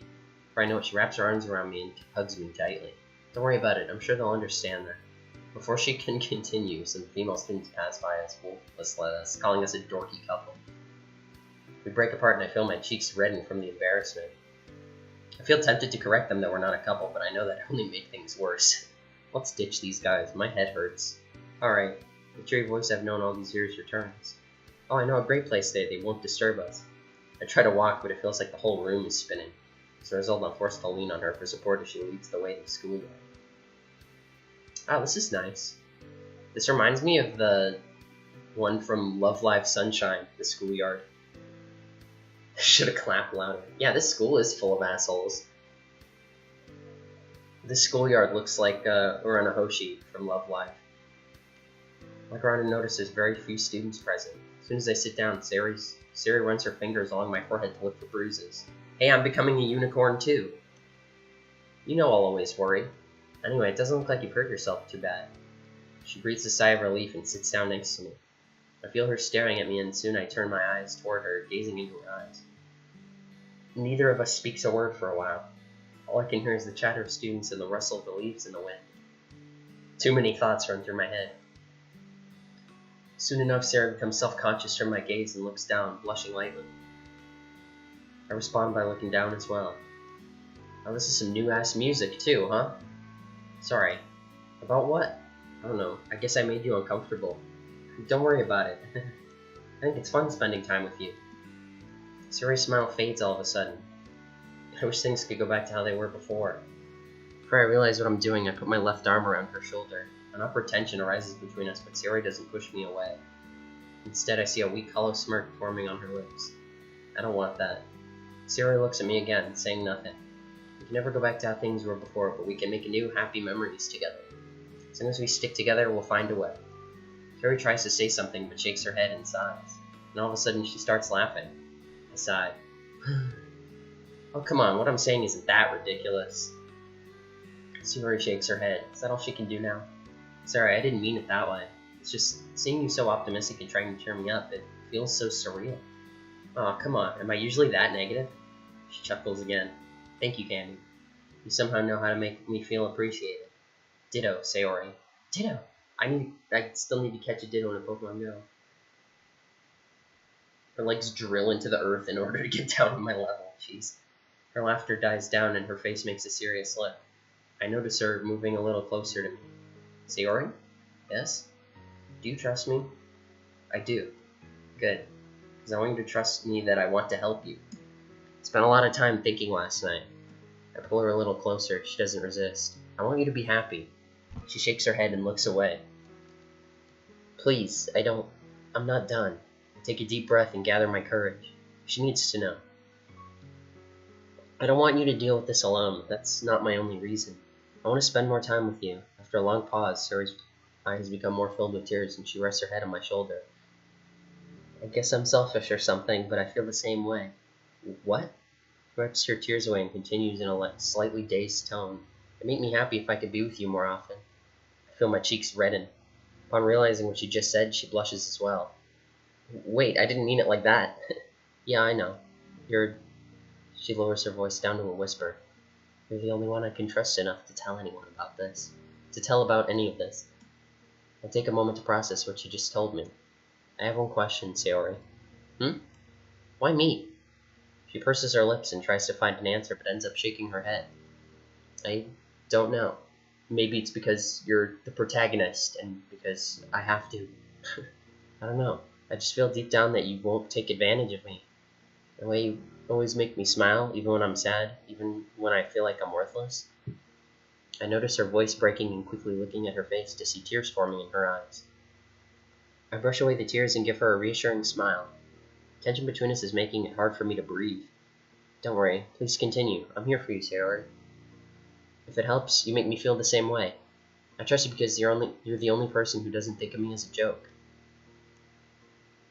That's why I think I can help you, since without you always cheering me up, I'd probably feel worthless as well. Can I ask a selfish request of you? Of course. She pauses as if looking for the right words. I don't rush her. I give her all the time she needs.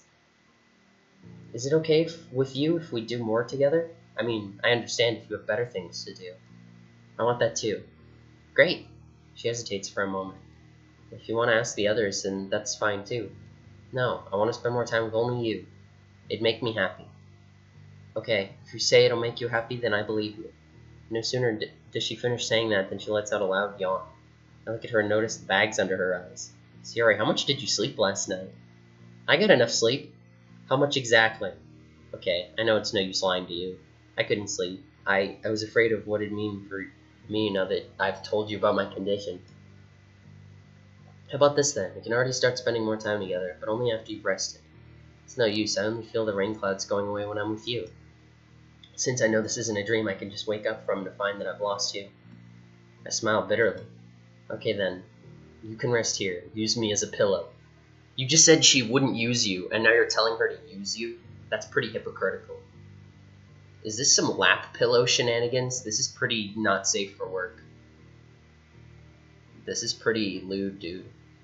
Before she can protest, I scoot closer and pat my lap. Sayori knows I won't back down. Only if you promise me one thing. Your wish is my command. She laughs dryly.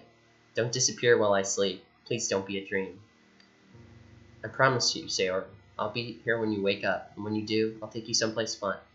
That'd be great, yeah. Sayori's eyes can no longer hide her fatigue. After Pinky swearing to her that I won't go away, she smiles and lies down on my lap. 5 minutes later, she falls asleep. I look down at her for a while. She looks different when she's asleep. Her face is more gentle and peaceful. I take off my jacket and carefully cover her with it to prevent her from getting a cold while she sleeps. Then I look up at the sky and promise myself that I won't let her down. Ever. Just as I'm about to take my phone out of my jacket's pocket, I see it vibrate. I check to see that Monica sent me a message, wondering if I'm alright after I ran out like that. I text her that I feel like the stress was too much for me and I wanted to get some fresh air, to which she merely responded that I should spend the rest of the day to relax and enjoy myself. I don't reply. I held off enjoying myself until Sayori wakes up. Right now she needs rest, and I promised her that I wouldn't leave. As soon as I look down on Sayori's sleeping face, I tell myself that our story begins now. 5 hours have passed since Sayori fell asleep. You really been sitting here for 5 hours? The festival's coming to a close and I'm starting to feel numb from sitting like a statue in the cold wind. The smell of food is torturing my hungry stomach. But despite my discomfort, I haven't stood up once. I promised I'd wait for Sayori and that I'd make good on that promise. Besides, while waiting for her, I got a lot of time to think about my situation. Our situation. I read all sorts of online articles about depression as well. That should suffice. I hear a low murmur from my side and look down to see Sayori opening her eyes. Morning, or, well, good afternoon, I guess. Upon seeing me, she breathes out a reassuring sigh. I was legit worried he would, actually disappear, like Infinity War style. And he would Sayori would wake up and be like, what? Upon seeing me, she breathes a reassuring sigh. I think I read that already. You're still here. I decide to humor her. Sorry if you were expecting someone better. She laughs and notices I put my jacket over her to keep her from getting cold. Don't say that. You're better than anyone I know. I'm sorry I made you wait so long. Don't worry about it. Was your nap good? And I'm yawning. She nods. How long was I asleep? 5 hours. And you sat here this whole time. I pat her head and stroke her hair to the side. It's not like I had anything better to do. Besides, it felt good to be useful to someone for once. I realize this is getting awkward again. Maybe a joke would lighten the mood. That and what guy would want a cute girl resting on him? You think I'm cute? Nope, that only made the awkwardness increase tenfold. Despite me having lost any kind of feeling in my face a few hours ago, I feel my cheeks flare up. Anyway, why don't we get going? She throws me a perplexed look. Did you forget? I told you I'd take you someplace nice when you woke up. You're paying though. I waited for so long that I think I'll faint from hunger soon. Fair enough. Sayori yawns and rubs her eyes again. That was the most comfortable nap I've ever had. Sayori, I don't feel so good. Glad to hear that, Sayori. She hums as she returns my jacket to me and gets up. I try to get up only to find out my legs have fallen asleep due to her resting her head on my knees while she slept. Sayori, noticing this, is quick to lend a helping hand, and for the second time today I lean on her for support as I walk. Oh my god, it's a street. What is this? Neither of us says anything for a while, and I occasionally hear a low humming sound coming from her. When we stop near the road and wait for the cars to pass by, I look into her eyes and see that they're filled with more vitality than ever. So many demons does she keep inside herself. Just as the sun begins to set, we found a nice little cafe on the side, not too far away from our homes. We sit down at an empty table once we're inside. Sayori seems to have cheered up compared to how she was yesterday. Wow, honestly surprised, Candy. About what? I didn't know there was such a nice cafe near where we live. It's funny, I walk past here, and every time we go home from school, but I never bothered to look. I shrugged and laughed sheepishly. And I found it by accident one day. I was bored, hungry, and didn't want to bother making food. I overheard some girls at school mention some really cheap cafe near where I live. Sayori casts her eyes downward. Oh, is that so? Something the matter? She shakes her head and returns to her old cheery self. Nope, not at all. Just thinking about what to order here. What are you in the mood for? She shrugs. I think I'll have whatever you have. Come on, I'm kind of curious about your taste. Huh? How come? Whenever you come over to visit, you always ate whatever I wanted. It's the same story whenever I come to visit you.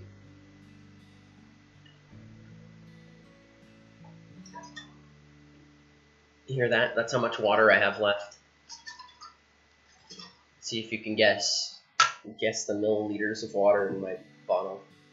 So I want today to be all about you. That's why I'll order whatever you decide to order. Sayori laughs at my remark. I can tell from her expression that she's happy and taking interest in her taste. Are you sure? I nod silently. In that case, Reckon-Sopper moves to a chair next to me and opens the cafe's menu. Let's order something together and split it. Right, like I want more people to mistake us for a couple today. On the other hand, when I look how happy she seems when she reads aloud every item on the cafe's menu list, I feel like I can't deny her. It'd be wrong, so I decide to play along with her. Alright, let's do that. Sounds fun. Yay, I was so worried you'd tell me it's a silly idea, but I thought it was kind of cute. I mean, that's just something you do anyway. You get, like, a big dish and split it with someone. If you told, I don't mind sharing a meal with her. It's like one of those situations that you see in an anime where two people go on a date without realizing it. Is it? Oh my god, is this an anime video game? I had no idea. Of course not. I mean, can you believe how awkward that would be? Totally. Besides, I'm not dating material anyway. Hey, don't say that. I know it's how at least a few guys in class were staring at you when you read your poem. Yeah, but I don't think I can handle the stress.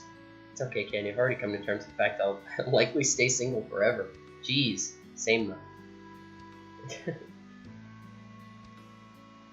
But if I can't be happy, I at least want to devote my life to making others happy. I think their happiness would shine on me. Clasp her hand together and smile. For some reason, however, her comment made me a little sad. It's not fair. She notices the concern in my eyes and shakes her head. Anyway, that's enough sob stories for one dinner. Let's order up. Alright, what do you want? Pancakes, pancakes, pancakes. Ooh, how does pizza sound? Ah, that's alright. Pizza, huh? Is that a pretty large dish? Well, we're both pretty hungry, and also if we split it in half, then it should just be enough for us to handle without overeating. That's a good idea. Yeah, I can eat half a pizza. I've eaten a whole pizza before. Waiter! Sarah returns to her seat and we make casual small talk while waiting for our meal, and we gulp the slices of pizza down like a pair of hungry wolves. What is this with wolves? Yeah, big mood hours. For real. Even though I'm clearly hungrier than her, Sayori finishes her share so fast I'm left wondering if she has a black hole in place of a stomach. Her metabolism is clearly better than mine, so she barely breaks a sweat while I'm left heaving for breath. I'm halfway done with my portion. She finds a slight amusement in my struggle and eventually starts giving me pep talk to motivate me to finish. After an hour, my epic battle with the pizza comes to an end. You did it! I'm so proud of you. Man, I thought Sayori eating a pizza would be the CG. I thought it would be the laugh nap, and then I thought it would be the Sayori eating pizza. Someone should draw Sayori eating a big, stretchy animal pizza. Someone do that. Too exhausted to reply, and I merely give her a weak, half-hearted thumb up. I never would have made it without your pep talk. Okay, this isn't me. I could easily eat half a pizza if I haven't eaten for 5 hours. You'd make a great coach someday. I wheeze before gulping down a glass of water. Thanks. Was he not drinking in between the slices of pizza? I don't get it. Her eyes then light up as she clasps her hands together. How about we go to the park after school tomorrow? It's beautiful there. We'll be doing an activity together. We can work on your poor condition. Do they usually have school after festivals? I thought festivals were usually like a last day thing. I don't know. It's no offense, but I've seen old men with better stamina than you. I laugh at her snarky comment. Sure, that sounds fun. Huh? Really? I was just teasing you. I know you don't want that. Actually, I do. That sounds like a fun activity we could do together. Besides, you're right. I think I could do with some exercise. Without you cheering me on just now, I don't think I have found the strength to finish that pizza. Okay then, it's settled. Let's meet up after school tomorrow and go to the park. So, you know, we both finished our meals. The waiter comes over to ask us if we're ready to pay. Real date hours. Just inhale that motherfucking pizza. Yeah, like Kirby. Sayori is Kirby. I know he joked about her paying since he had to sit there the whole time, but I feel like he would want to split it, I guess. Because we both ate half. It's fair. And I'll pay. It's just a video game. Are you sure? I promise I'd pay for the meal. Don't sweat it. I was just joking when I said that I wanted you to pay. I don't know why, but for some reason I'm a little disappointed. I wanted to pay. I can't always rely on you for everything after all. Which sounds pretty upset, a far cry from a regular self. Oh no, did I fuck up? I really wish you'd stop me doing all these favors without asking. It doesn't feel right when I can never repay your kindness. Am I patronizing her? Unless I take out my wallet and pay full price for the meal. Okay, no, I'm not doing that. Nope. Okay, we'll split the bill. Oh, it's a wonderful idea. Nice going, Candy. See, there we go. See, guys, what I wanted to do all along, that was the right option. See, I'm always right. See, what I didn't have to load anything. I was just saving just in case, but you know. Oh, well, I thought we did split the pizza in half, so it'd be wrong if one of us paid the share of both. Smile mischievously. Besides, if I do this, you won't think it's a date. Good, you were so smooth, I almost forgot for a second. Yeah, be a gentleman. Yeah, that's totally what I meant, guys. Like, I totally meant that. We both laugh for a brief moment, then remember the waiter is standing next to us, growing ever more impatient. Eventually, we both take our wallets and pay our halves. We grab our coats off the chairs and bags before we start walking home. It's when we see that we spend so much time chatting away that the evening fell into town, even if we were outside. Ugh, it's kind of chilly in the evening. She looks at me with a focused gaze in her eyes. Alright, isn't today the release day of that manga you've been anticipating? If you leave me now and run to the store, you can still buy it before the store closes. Well, the thought is tempting. I can tell Sayori's tired. Besides, I can't leave her now in good conscience. My hobbies can wait until tomorrow. No, it's fine. Let's hurry home before we catch a cold. I'll walk you back. I see Sayori's cheeks redden a bit. Thanks. Truth be told, I'm a little scared of going home alone at this time of night. Same here. Plus, I'm beat. I gotta rest. I walk her all the way back to her house's doorstep. Well, here we are. I had fun with you today, Sayori. It was fun for me as well, Candy, because you were with me. Before I can reply, she hugs me tightly. Thank you for making this a day I'll never forget.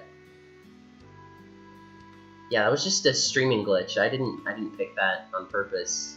It was totally my intention to pick the split the bill option all along.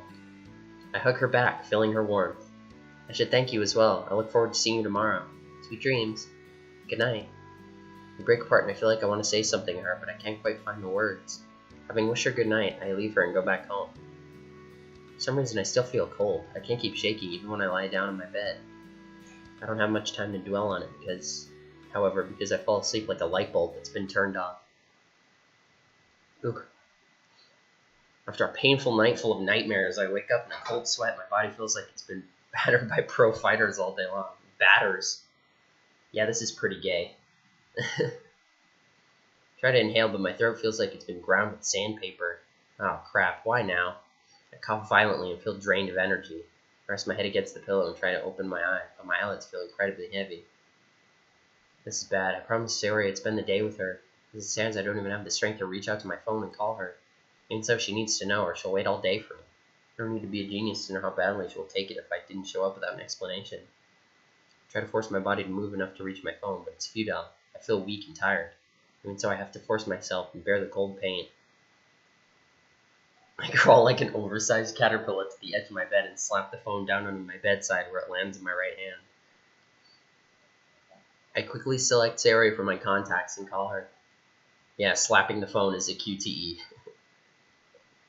Before long, I hear her cheerful but sleepy voice on the other end. Candy, are you alright? It's still early morning. Sorry if I woke you. I cough violently again. Oh dear, that sounded awful. Don't worry about me. I'm sure it's just a cold. Is there anything I can do to help you? I'm just calling to say that my coughing is so bad I don't even get the chance to finish my sentence before my finger slips and accidentally makes me end the call. Oh jeez, crap. My phone's almost dead as well. What, you didn't leave it charging overnight? What the fuck? At this rate, it'll run out of battery before I try to call her again. Close my eyes and feel another nightmare enveloping me. In it, I see Sayori standing on the school rooftop, tears streaming down her face. She takes a step forward and I reach out and grab her by the arm before she can jump off.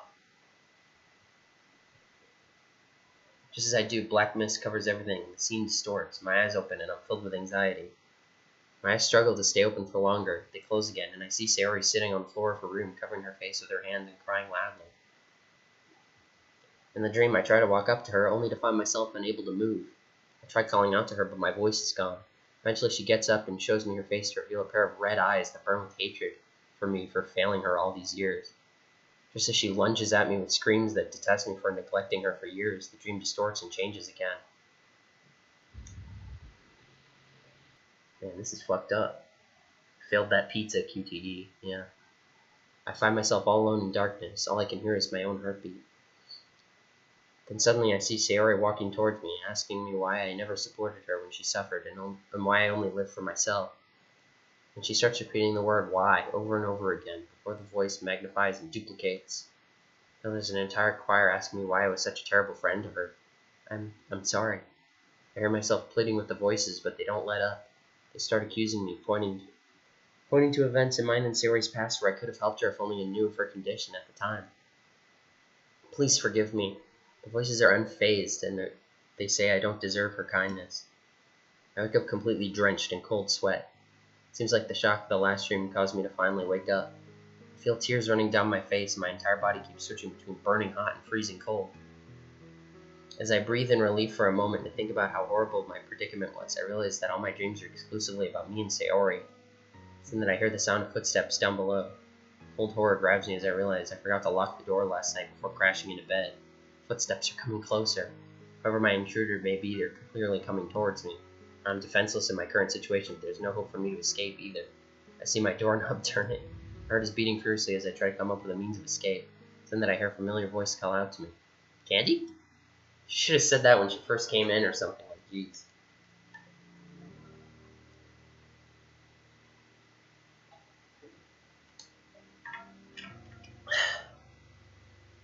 I sigh in relief as I see Sayori enter my room carrying a tray with some tea. Is it Sayori? I'm sorry, I didn't mean to enter your house without asking you, but luckily you forgot to lock the door last night.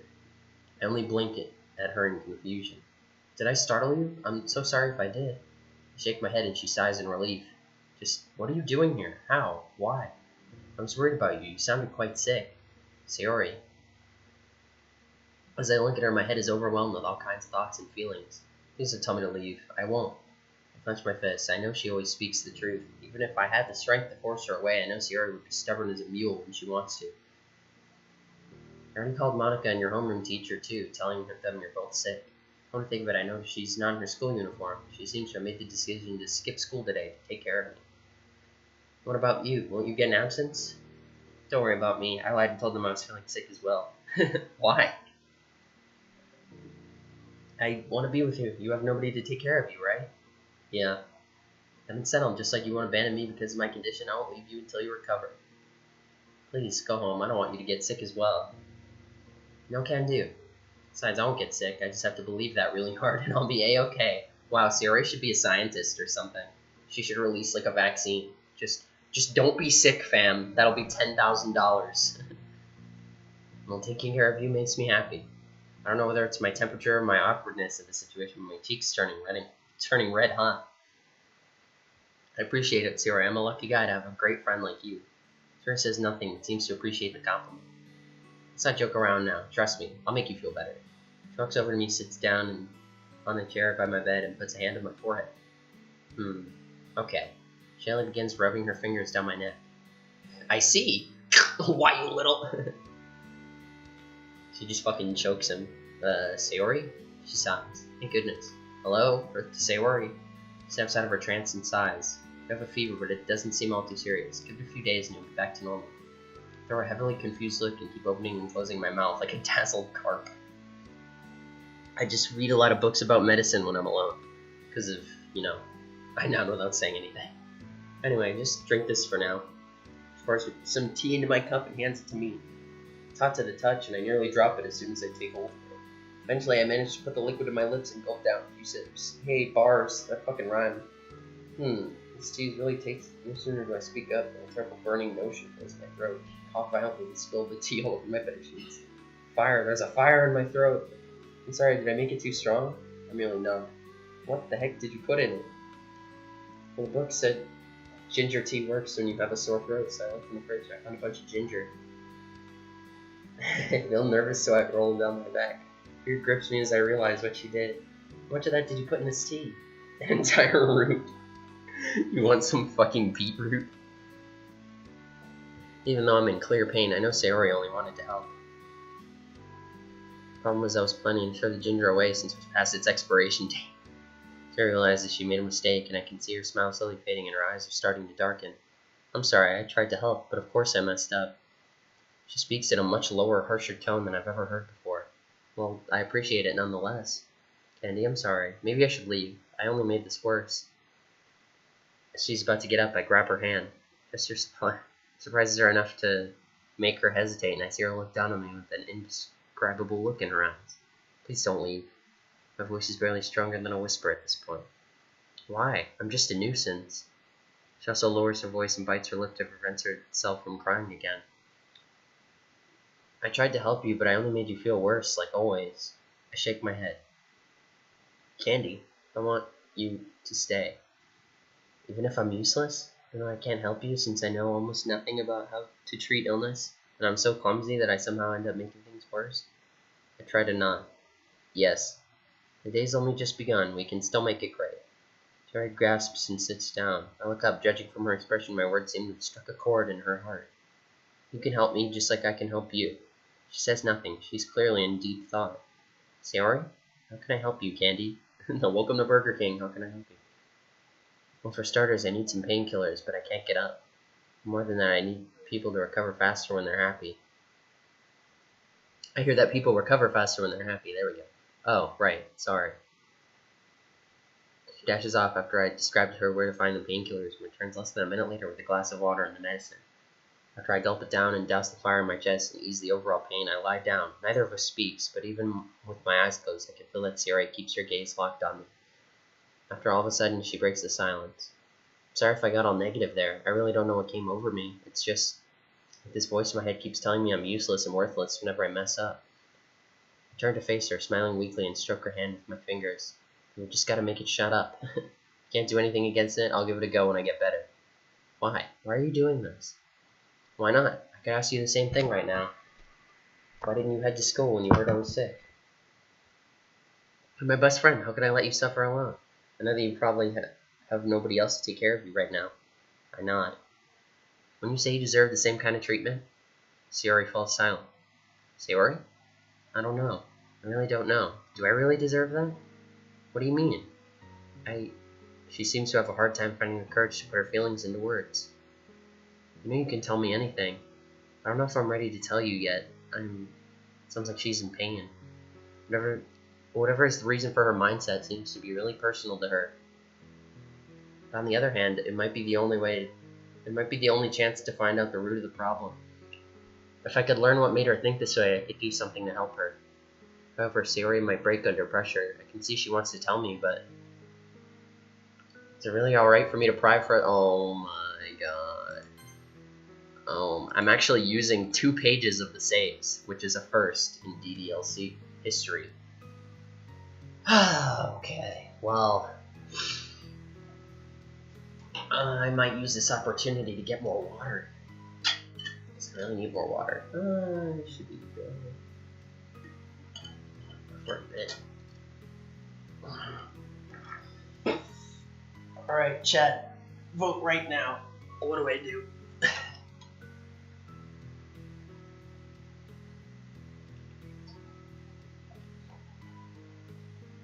I mean, the whole point of this mod was to, like, learn further about the girls and their issues and stuff, right? So, like, I'm pretty sure we're supposed to ask what it is. What if it locked saving when a decision came up? That'd be fucked up.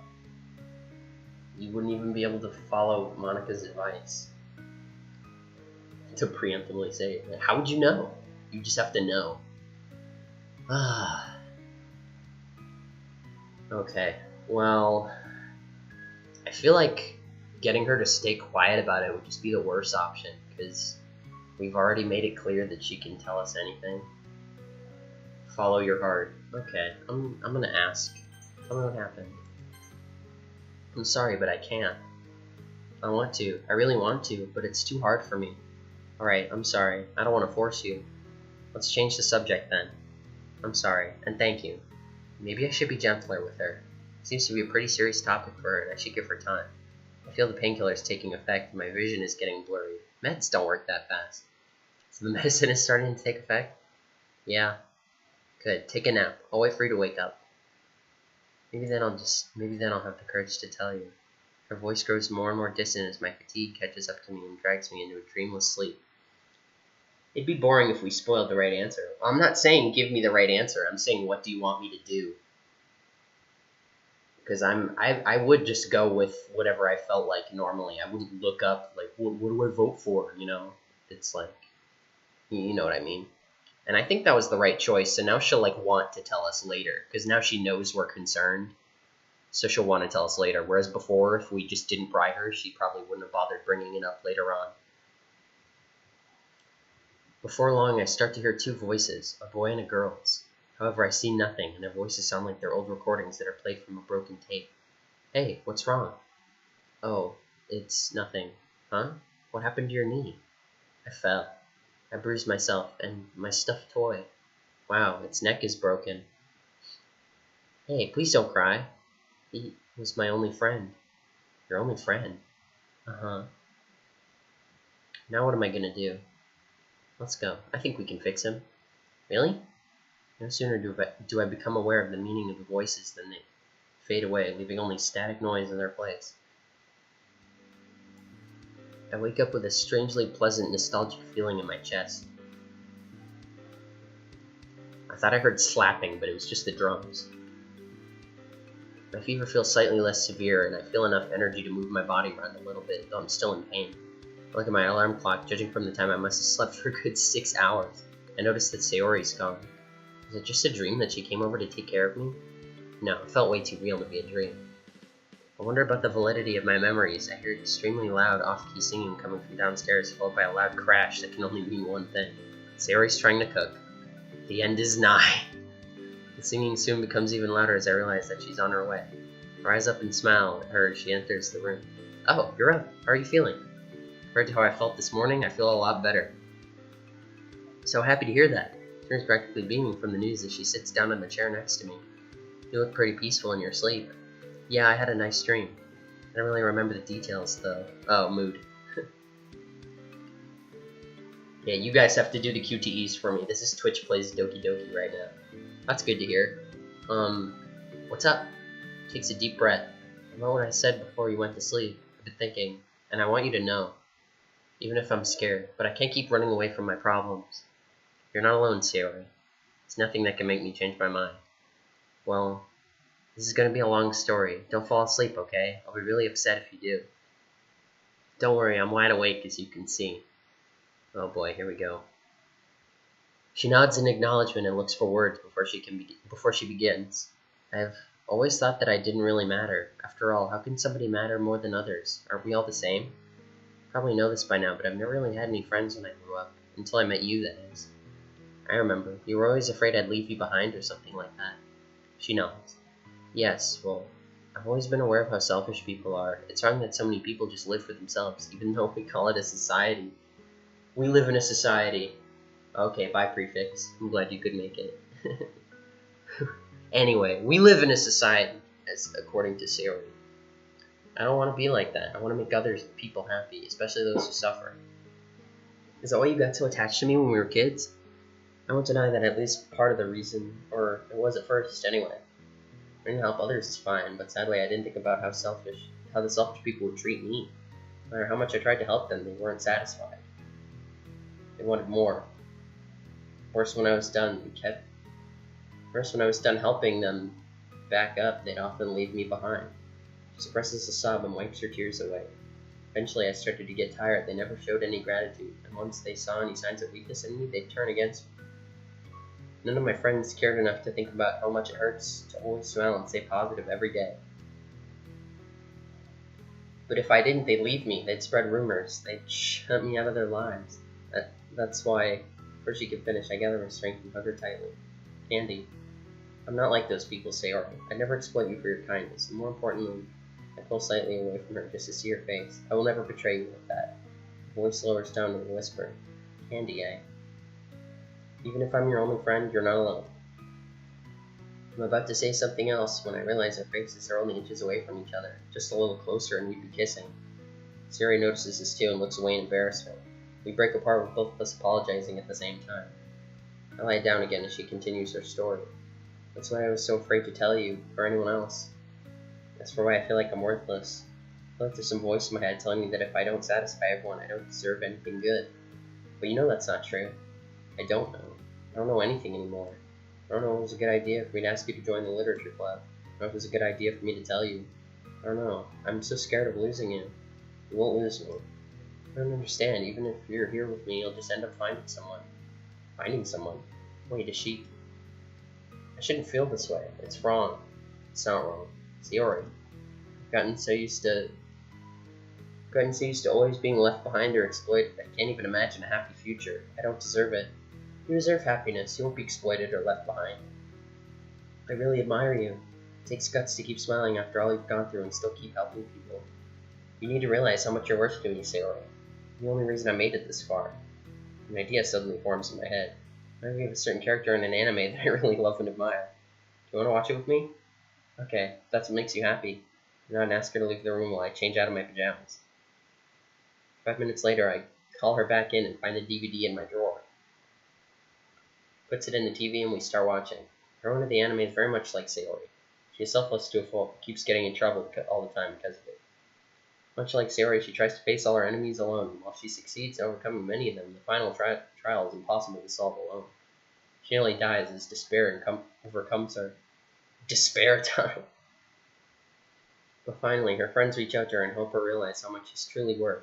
Heroine ends up becoming a stronger person and overcoming the final enemy of the series.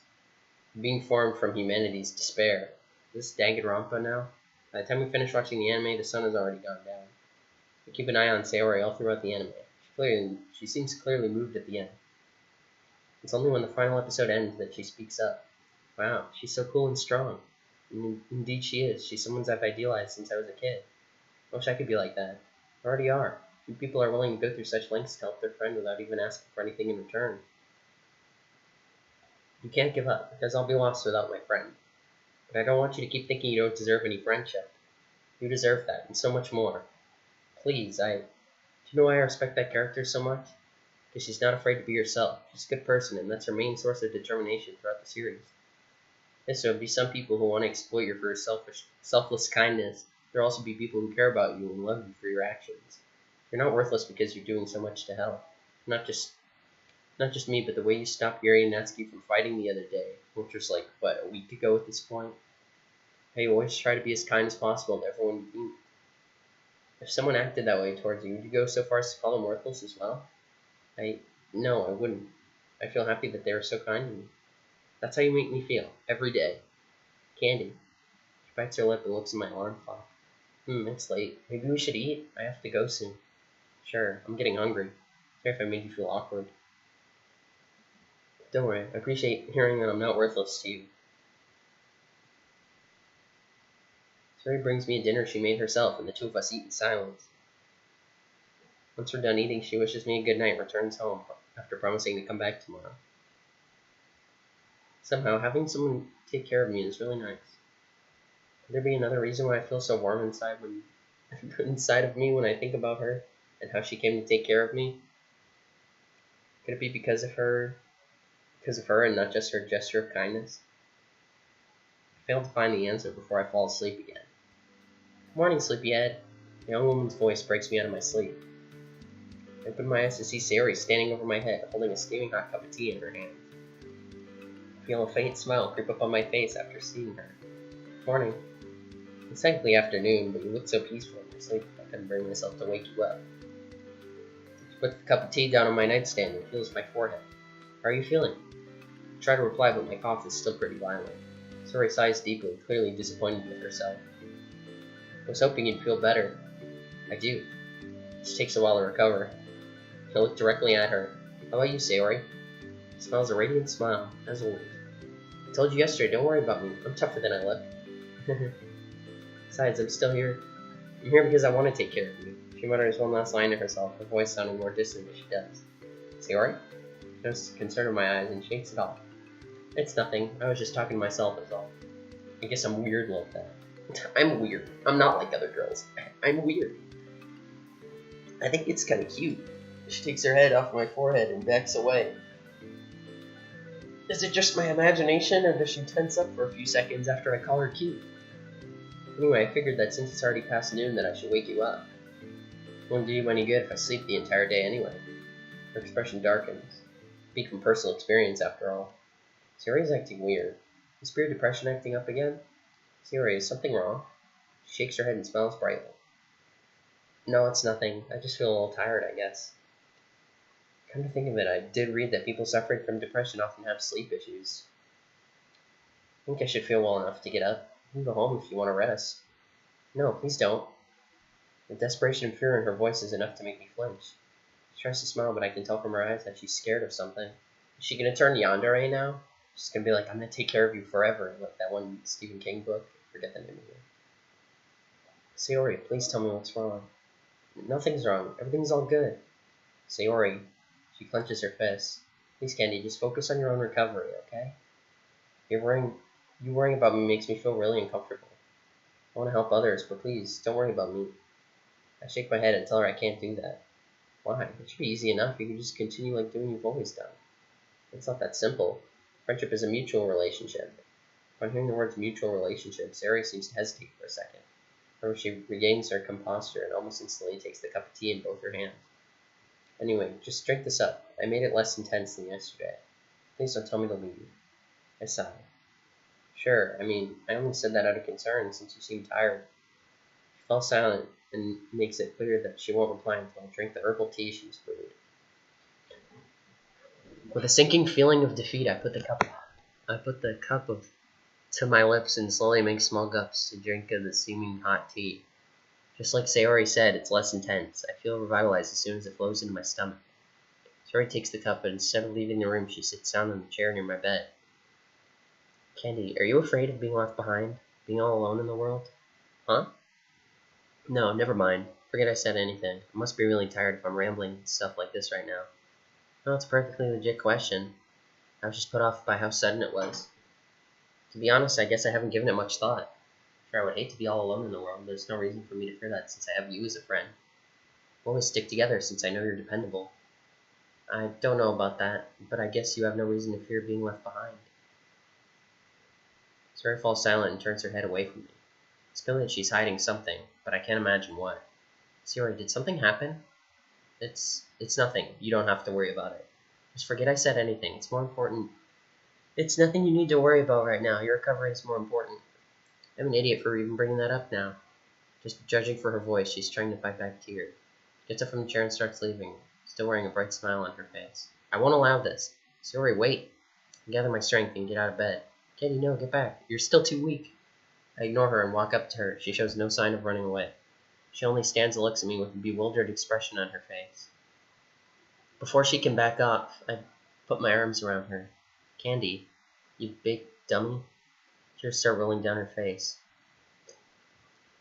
You know you can trust me. You've already told me about your depression. She wipes her tears away and looks at me with a calm, serious look on her face. Candy, please let go of me. You shouldn't waste your time trying to help me solve my own issues. Her voice is unusually sharp and harsh. Despite this, I defiantly shake my head. I won't do that, Sayori. I turn my head slowly and let out a violent cough before continuing. Ugh. I can't. Sayori has layers. No, don't meme right now. Like family to me. Maybe even more. Maybe more. Imagine. Okay, I'm a hypocrite. Sayori, I'm hungry. If you stay out of bed, it means we can go downstairs and eat. Okay, but I want you to tell me what's wrong. She nods silently. Okay, but I'm warning you, it's not a happy story. That's fine by me. If anything, at least sharing it with someone who's better than keeping it all to yourself, especially if it's something that bothers you. Yeah, that's true. Isn't that what friends are for? She doesn't reply and merely pushes me away before going downstairs. After making sure she can't see me anymore, I quickly change out of my pajamas and into my casual clothes. I head downstairs, my heart pounding for some reason. As soon as I enter my kitchen, I see Sayori sitting by the table. I see fresh slices of bread and 2 boiled eggs lying nearby. Sayori must have bought and prepared them while I was out cold. expression is solemn and distant as it seems like she's lost in thought. She doesn't even notice me until I call out to her. First, let's eat. You need to regain the energy you lost. Alright. Did you prepare all this? Yes, I wanted to make breakfast for you. Feeling touched by her kindness, I quickly dig in. True to her word, I feel my strength returning. Despite my illness, my appetite seems to be unaffected. It's only when I finish that I notice Sayori hasn't even touched her share and has even been staring at me with a curious expression on her face this whole time. Not hungry? It's fine. I don't really feel like eating right now. Don't worry. Well, I guess there's no way you'll let me go without learning why I fear abandonment, huh? I shake my head. I'm here for you, Sayori. If you're unhappy, and I know it, clap your hands. How can you expect me to be happy? You're too kind to me. I don't deserve that. She closes her eyes and sighs. Then she begins her tale. As she does, her voice sounds cold and emotionless, as if she's reading out of a script without putting much thought into the words. God damn. Oh god, I need water.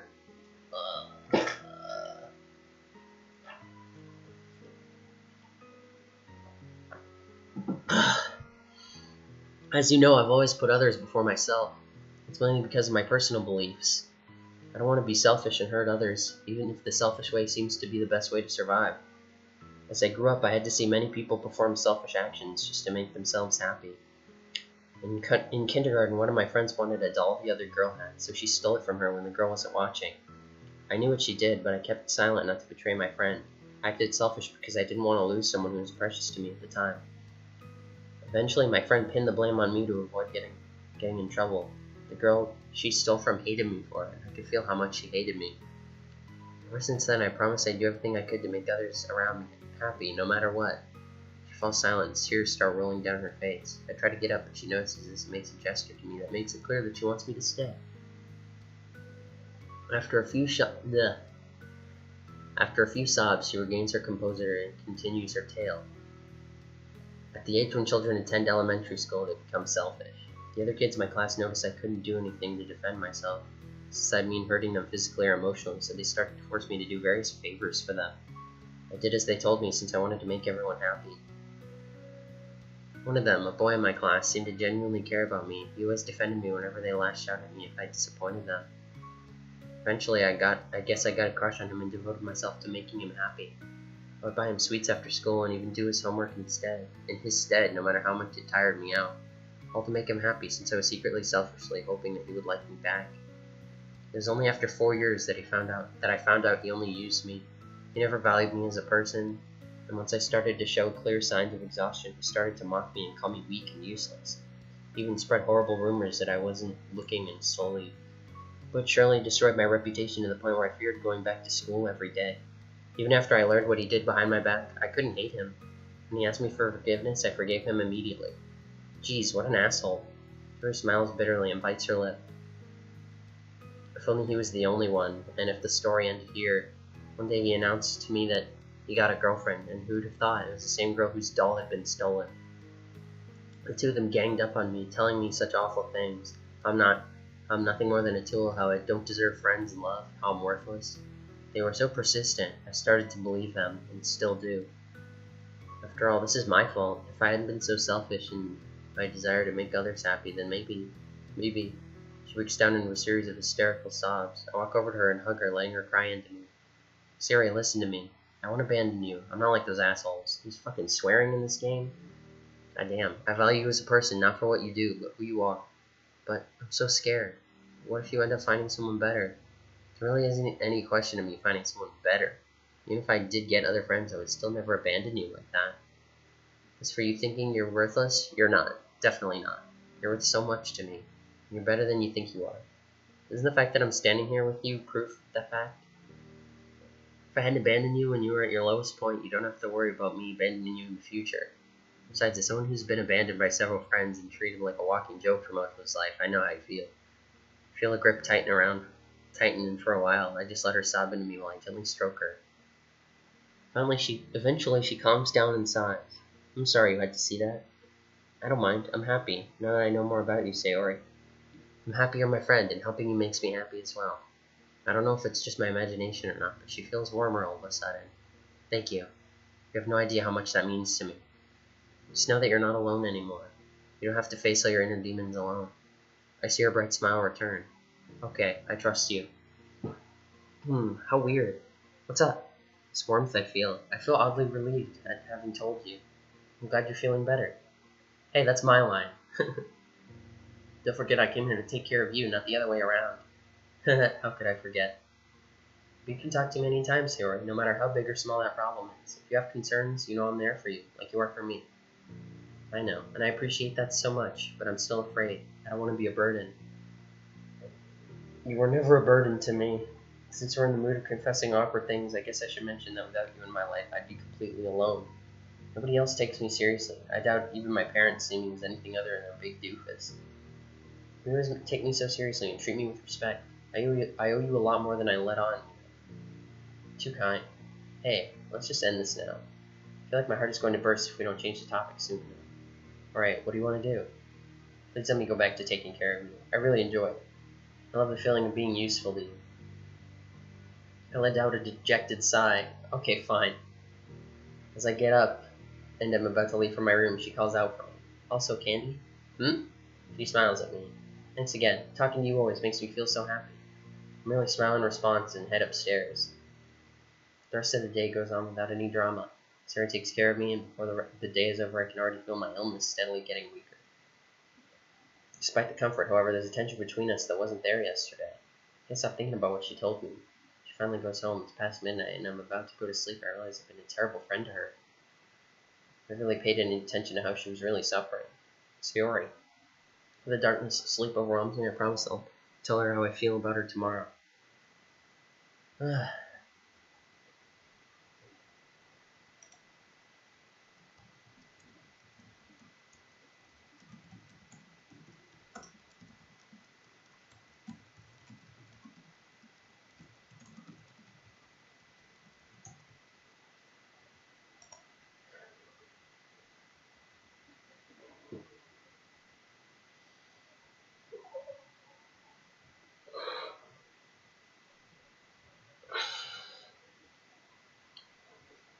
Sorry, I just need to do a little stretch. Been sitting still for 2 hours. And 1, 2, 1, 2. Okay.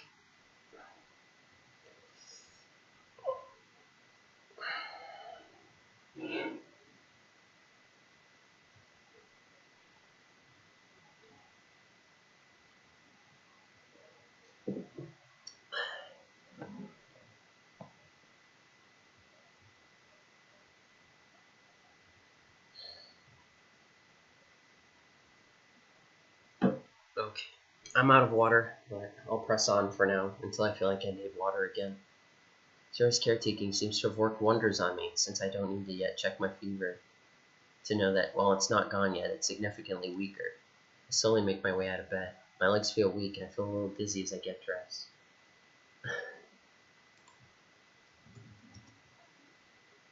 Okay, I think I'll get to a point and take a break soon. I look at the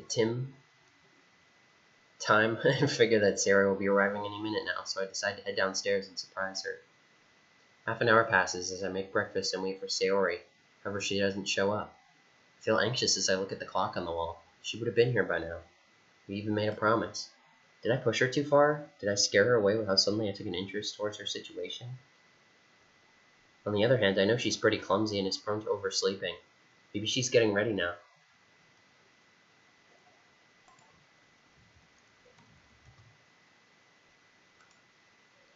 Despite my attempts to calm myself down, I can't shake off the feeling of anxiety that has appeared in my stomach.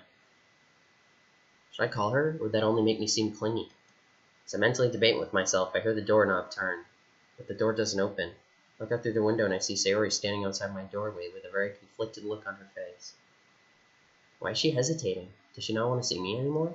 She's fiddling with the key in her fingers as if she's unsure whether or not it's right for her to open the door. Oh crap, I think I know what the problem is. She must have misinterpreted my words as if they were signs that I'm in love with her, and she clearly doesn't feel that way about me. I mean, why would she? Why does that line of thought hurt me so much? Could I actually be interested in her? No, that's not possible.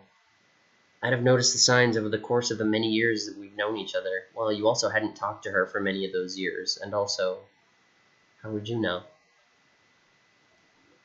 You didn't even notice her signs. Besides, the risk would be too high.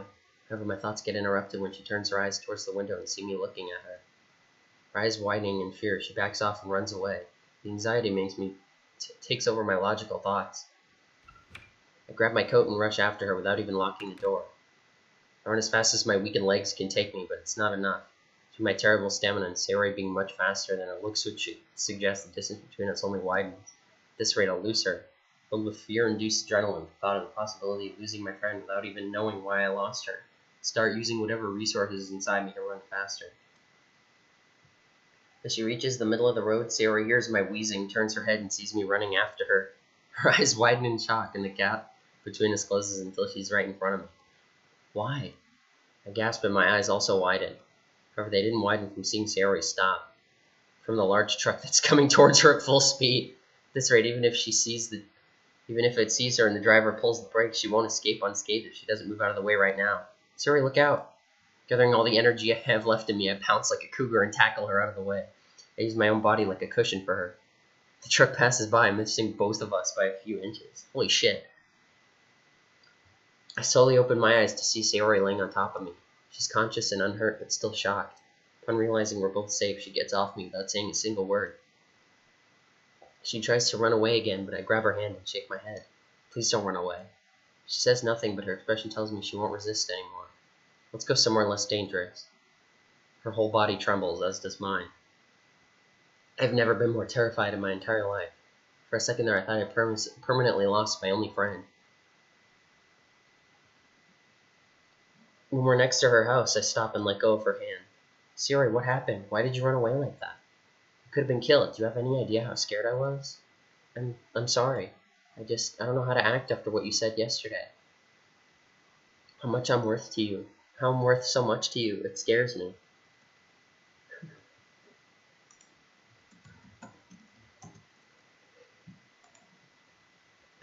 I'm not used to it, and I don't want people to care about the value of me, but at the same time, I'm more afraid of losing you than I am of dying. I grab her by the shoulders and look her right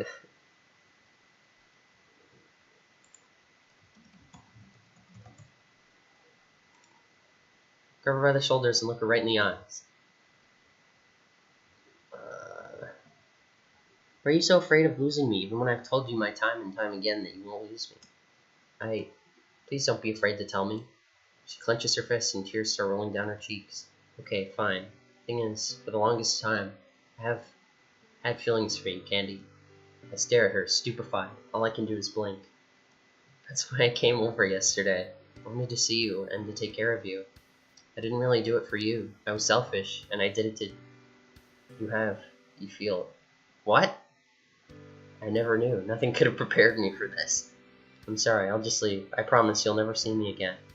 You're too good for me. I've always felt that way about you to some extent, ever since you repaired my stuffed toy when we were kids. You were the only kid in the whole school who was nice to me. For the last few weeks, my feelings for you have gotten ever stronger than they were before. Sayori. That's why I asked you to join the literature club. I wanted a reason to spend more time with you. Then I started to worry. I know I'm not good enough. And besides, there are so many girls in the literature club, and all of them are better than me. Please just forget I said anything. I don't want to lose you. If I can't be with you in a romantic way, then at least I want to lose you as a friend. I pull her into a hug. Sayori, never felt happier. I feel the same way about you. What? Seriously? I nod. It's hard to describe, but lately she's become more and more important to me. She said she had feelings for me, and it made me feel happier than normal. I look her in the eyes. I've made up my mind about this. Whatever happens, happens. Sayori, you've always been so special to me, but lately I think I've started to notice that my feelings for you go beyond regular friendship. Candy, can you please go out with me? Sayori gasps and stares at me, dumbfounded. Sayori? I'd love to, but are you sure you want this? I mean, I don't want you to do something you'll regret. Jesus. I mean, you also still have a fever, right? Hey, we finally got the CG. To prove how I feel, I pull her into a deep hug. She returns it and holds me so tight it almost hurts a little. She's clearly afraid to let go of me, just like I'm scared to let go of her. I feel tears run down my neck and stroke her back, letting her cry all her anxiety out. Before I know it, I feel my own eyes getting watered. Believe me, I want this. I think I've always felt this way too. I was just too dense to realize it. Sayori, I failed to finish my sentence before I too break down sobbing. So the two of us silently hold each other, The only sound that escapes from us is both of our muffled sobs and frantic breathing. As I pull her closer, I can practically feel how fast her heart is beating. Both of us are trembling, both from fear and anticipation. Come to think of it, how did I not notice the signs until now? Sayori made me feel something completely different from what anyone else made me feel. I've always written it off as friendship, but it seems I was underestimating my feelings. No, not underestimating. I misunderstood them completely. The shock of what just happened was what finally made me realize what I really feel towards her. Words, am I right, guys? This is too much for me to handle. I'm both happy and scared. I'm sorry. Don't apologize. It's weird to explain, but I'm happy because I'm so scared. I think I'm scared of love. Same here. Sayori, I'll ask you this. Will you be my girlfriend? Sayori looks up at me with teary eyes. I want to, but I can't. Not with how I feel about myself. If I don't love myself, how can I expect any relationship to end well? Even so, I don't want this moment to end. An idea suddenly forms in my head. How about this then? Why don't we try to be in an informal relationship? Informal relationship? I nod and smile. I mean, we try being in a relationship. They're more than just friends, but progress slower than normal. We can do it at a pace we're both comfortable with. Now that I know, I don't think I want to forget. Me neither. But please, I hope you know what you're getting into. I mean, I'm really high maintenance, so to speak. As am I, but honestly, I don't mind. If it's you, I don't mind. I stroke her cheek and wipe her tears away. Call me weird, but I enjoy being able to help you, even if I make you smile. I'll be happy to maintain when needed. Wow, I don't know what this feeling is. The tears start trickling down her face again, but this time she smiles. I've never been happier. I love you, Candy. Hearing those words escape from her mouth directed at me makes me feel a warm and fuzzy feeling inside. My whole body is heating up. I press her closer to me. Holding her like this feels so good. I love you too, Sayori. I won't let you down, no matter how rough the ride gets. Sayori says nothing and merely cries in silence. When she's done crying, she raises her head and looks me in the eyes. Oh no, I don't like when the sprites get closer. It makes me worried. I see her close her eyes and move her face closer to mine. I close my eyes and meet her halfway, feeling her lips against mine. Aww. Her lips are so soft, if a little wet. She presses so gently, it feels as if she's afraid I'll crumble to dust if she pushes too hard. Sayori, I don't feel so good. I return the gesture. I feel so warm. This feeling can only be love. When I first open my eyes, it doesn't start dawning on me that I've just had my first kiss. And that it's with Sayori, the girl I've always cared for, more than just a friend, who's been by my side since the beginning. Wow, that felt so good. Her voice is barely louder than a whisper, but it feels different now. It's more tender and gentle than usual. Candy, I know I might not be the best choice for you, but I'll try my very best to be a perfect partner for you. I shake my head. No, please don't try. I notice my own voice is also lower. I only want her to hear my words. I run my hand through her hair. I love you as you are. Why? Because you're the one I fell in love with. I don't want you to try to be perfect, because nobody is. Though knowing you, you're stubborn and will still try, huh? She laughs heartily. Looks like you're finally getting me after all these years. I'll do anything for you, Candy. Anything to make you happy, to repay you for making me feel this way. As I hold her in my arms, I realize I really am in love with her, and I feel so happy someone as wonderful as her in my life is in love with me. How can I ever make her feel as happy as I'm feeling now? Oh, mood. Doki Doki Thanos mod. Fuck. Just promise me one thing. What is it? Please, let's not keep any secrets from each other anymore. To my surprise, Sayori nods. Okay, I promise you. Just promise me one thing as well, Candy. I nod and take her hands into mine. They're so warm and clammy. Anything. Please don't go, ever, even when you find someone better than me. I hold her tightly and whisper gently into her ear. Don't worry. I'm not even going to look in any other girl's direction. Besides, I don't think anyone can compare to you. You've always been there for me, and I want to be with you, nobody else. I love you so much. Nobody has ever said such kind and sweet things to me before. She suddenly gasps. Oh no, I completely forgot that you're still sick. Don't worry about it. I don't think I've ever felt better. Are you sure? I mean, I still took the day off so I could take care of you. As I nod, I get another idea. I still want to spend the day with you. I feel the same. Is that alright with you? I mean, if you want some time to process what just happened, I understand, and she merely kisses me to shut me up. I've been dreaming of this day for so many years. I wish to spend every moment with you. If you let me, that is. I kiss her back and make it very clear that I want to spend the day with her. What would you like to do, though? I don't really care as long as it's something I get to do together with you. I feel the same way. We should probably find something to do. How about going to that park? That sounds lovely. Okay, I don't know where a good stopping point is. That's the problem with this. I'll go for like 10 more minutes, so it's like 2.5 hours. We break apart and start walking towards the bus stop. However, partway through, Sayori suddenly stops. Sayori, are you alright? Hearing the concern in my voice, she merely smiles a gentle smile. I'm fine. It just hit me that this is the first thing we're doing as a couple. I just realized he never locked his front door when he went to run after Sayori, and he never closed it. Don't stress yourself. We can take it as slow as you want. I know. I'm just excited, I guess. Me too. I'm excited and a little nervous. I don't want to mess up on the first day. Well, let's go so we don't miss the bus. She nods and we walk side by side. I notice at that point we start holding hands. I feel my cheeks heat up. I enjoy holding hands with her. Fucking degenerate. And so our time together as a couple begins. We spend a lovely yet somewhat awkward day at the park. The two of us just walk together, holding hands. I notice that there are several other couples walking around, and I think the sight makes Sayori feel just as self-conscious as me. Eventually, Sayori stops and sighs. They look so happy together. She bites her lip before continuing. Do you think, I know what she's about to ask before running my fingers through her hair and gently ruffling it. Yes, I think one day we'll reach the point where we can be like that. It's so unfair. I'm really happy with you, but as we are on our way, all these thoughts ran through my head. I'm so scared this won't last. Neither of us wants it to end, right? She merely nods. I don't think any of them have something like this holding them back. I shrug. Maybe they do, maybe they don't. If there's anything I've learned from the past week, it's that you can never tell what a person's really like on the inside, even if you've known them for your whole life. Yeah, I can explain how much I want to make her smile and understand how much she means to me. So merely pull her closer and hug her. Just tell me when things get too awkward, okay? I will. You too. Her expression suddenly darkens. Still, I guess our friendship is ruined. Things will never be the same, and that scares me. It scares me a little bit too, but I think we should take the risk if it makes us happy. Unless you're unhappy? Do you want to go back to how things were this morning? I don't. We can say we're just two good friends spending time together. Yeah, that would be nice. But I don't know if I want to be just friends. No matter how I think about it, I lose. I guess life's unfair like that.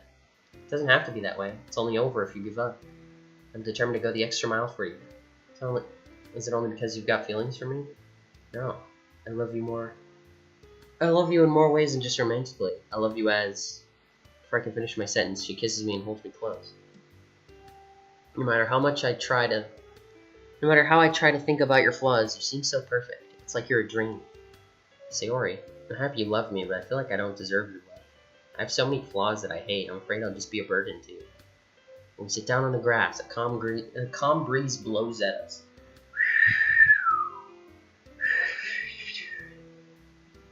Worse, I'm afraid I'll just be replaced when you find someone better. She rests her head on my shoulder. I'm sure you realize just how ridiculous that fear is. If I didn't want to be with you, would I spend all those years as your friend? Now I want to spend even more time with you. Sayori breaks apart from my embrace and lies down on the grass with her eyes closed and face turned toward the sky. Candy, what's the weather? Huh? It's a sunny day. A bitter smile creeps across her face and she speaks in a whisper, as if to make it clear that the words she's about to say are meant for my ears only. Maybe it is, but for me, all I see is a black rain cloud that covers the sky. I see a small crack in the cloud with a tiny ray of sunlight trying to break through. But because of the sun trying to break through, the rain cloud sends a terrible storm on the horizon. It's coming towards me at full speed. Freezing rain, the cold wind. Before she can continue, I lay down next to her and put my arms around her. Press myself against her so she can feel my warmth. It's slowing down. She opens her eyes and continues in the same whisper. When you touched me, the storm slowed down, if only for a little bit. That's good. It means we still have a fighting chance. How does it stop the rain from pouring down? But sunshine and rain makes a rainbow. Close your eyes and focus on the sun. Can't you see? Oh, I do see the rainbow, actually. That's pretty sweet. I can see the faint hint of a rainbow in the far distance. It's hard to make out since it's so far away, but I think I can see it. I press my lips against hers and caress her face. My head would have been filled with rain clouds as well if you weren't there for me when we were kids.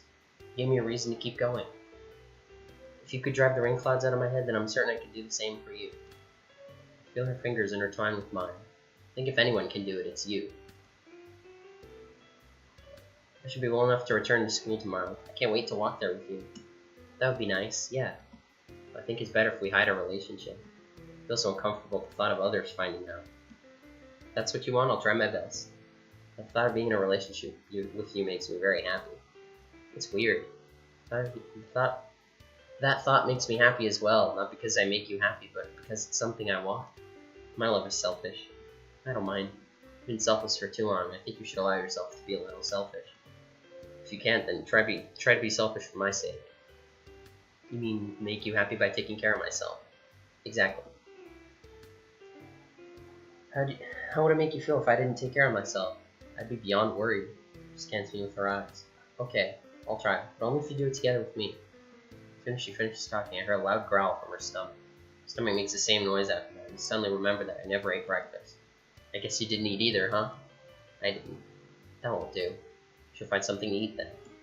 I know it. Can we maybe wait 5 more minutes? This feels so comfortable. A bright smile appears on her face. Of course. Thank you. I want to cherish this moment as well. The 5 minutes end up turning into an hour. By the time we eat, the day is already ending and decide to go one last stroll around the park before heading home. Okay, I'm actually dying right now. I follow Sayori all the way back to her house and I notice that neither of us wants to say goodbye. After a while, I notice how late it is, so I kiss her goodnight and leave. When I get home, I let out a shout of joy as I realize that I finally have a girlfriend, even if we plan to keep our relationship hidden until she feels comfortable with it. However, as I go to bed, I start feeling anxious. Can I really live up to her expectations of me? Can I really help her with her depression? Sounds like love isn't enough, and explaining my love won't work either. As I'm about to turn off the lights, my phone vibrates. I check to see that she sent me a message. The message reads, "Can you promise me that you'll never lie to me?" I quickly reply that I won't ever lie to her. It's hard to fall asleep. I spent hours thinking about her. Put your phone on the charger before bed this time, you dickhead. Before I fall asleep, I tell myself that I'll do anything to make her happy, even if it's at my expense. Okay, I'm gonna save now. I'm getting really tired, and my throat hurts like hell. So, thank you everyone for joining. Maybe I'll continue next weekend. I don't know if I'll do this during this whole week, because this is exhausting, and it'd be hard to find a good stopping point before class or whatever. And I'd have to stream way too late if I did it after classes, so, next weekend is the most likely next stream time, so, thank you everyone for joining and chatting and watching and listening and all that, and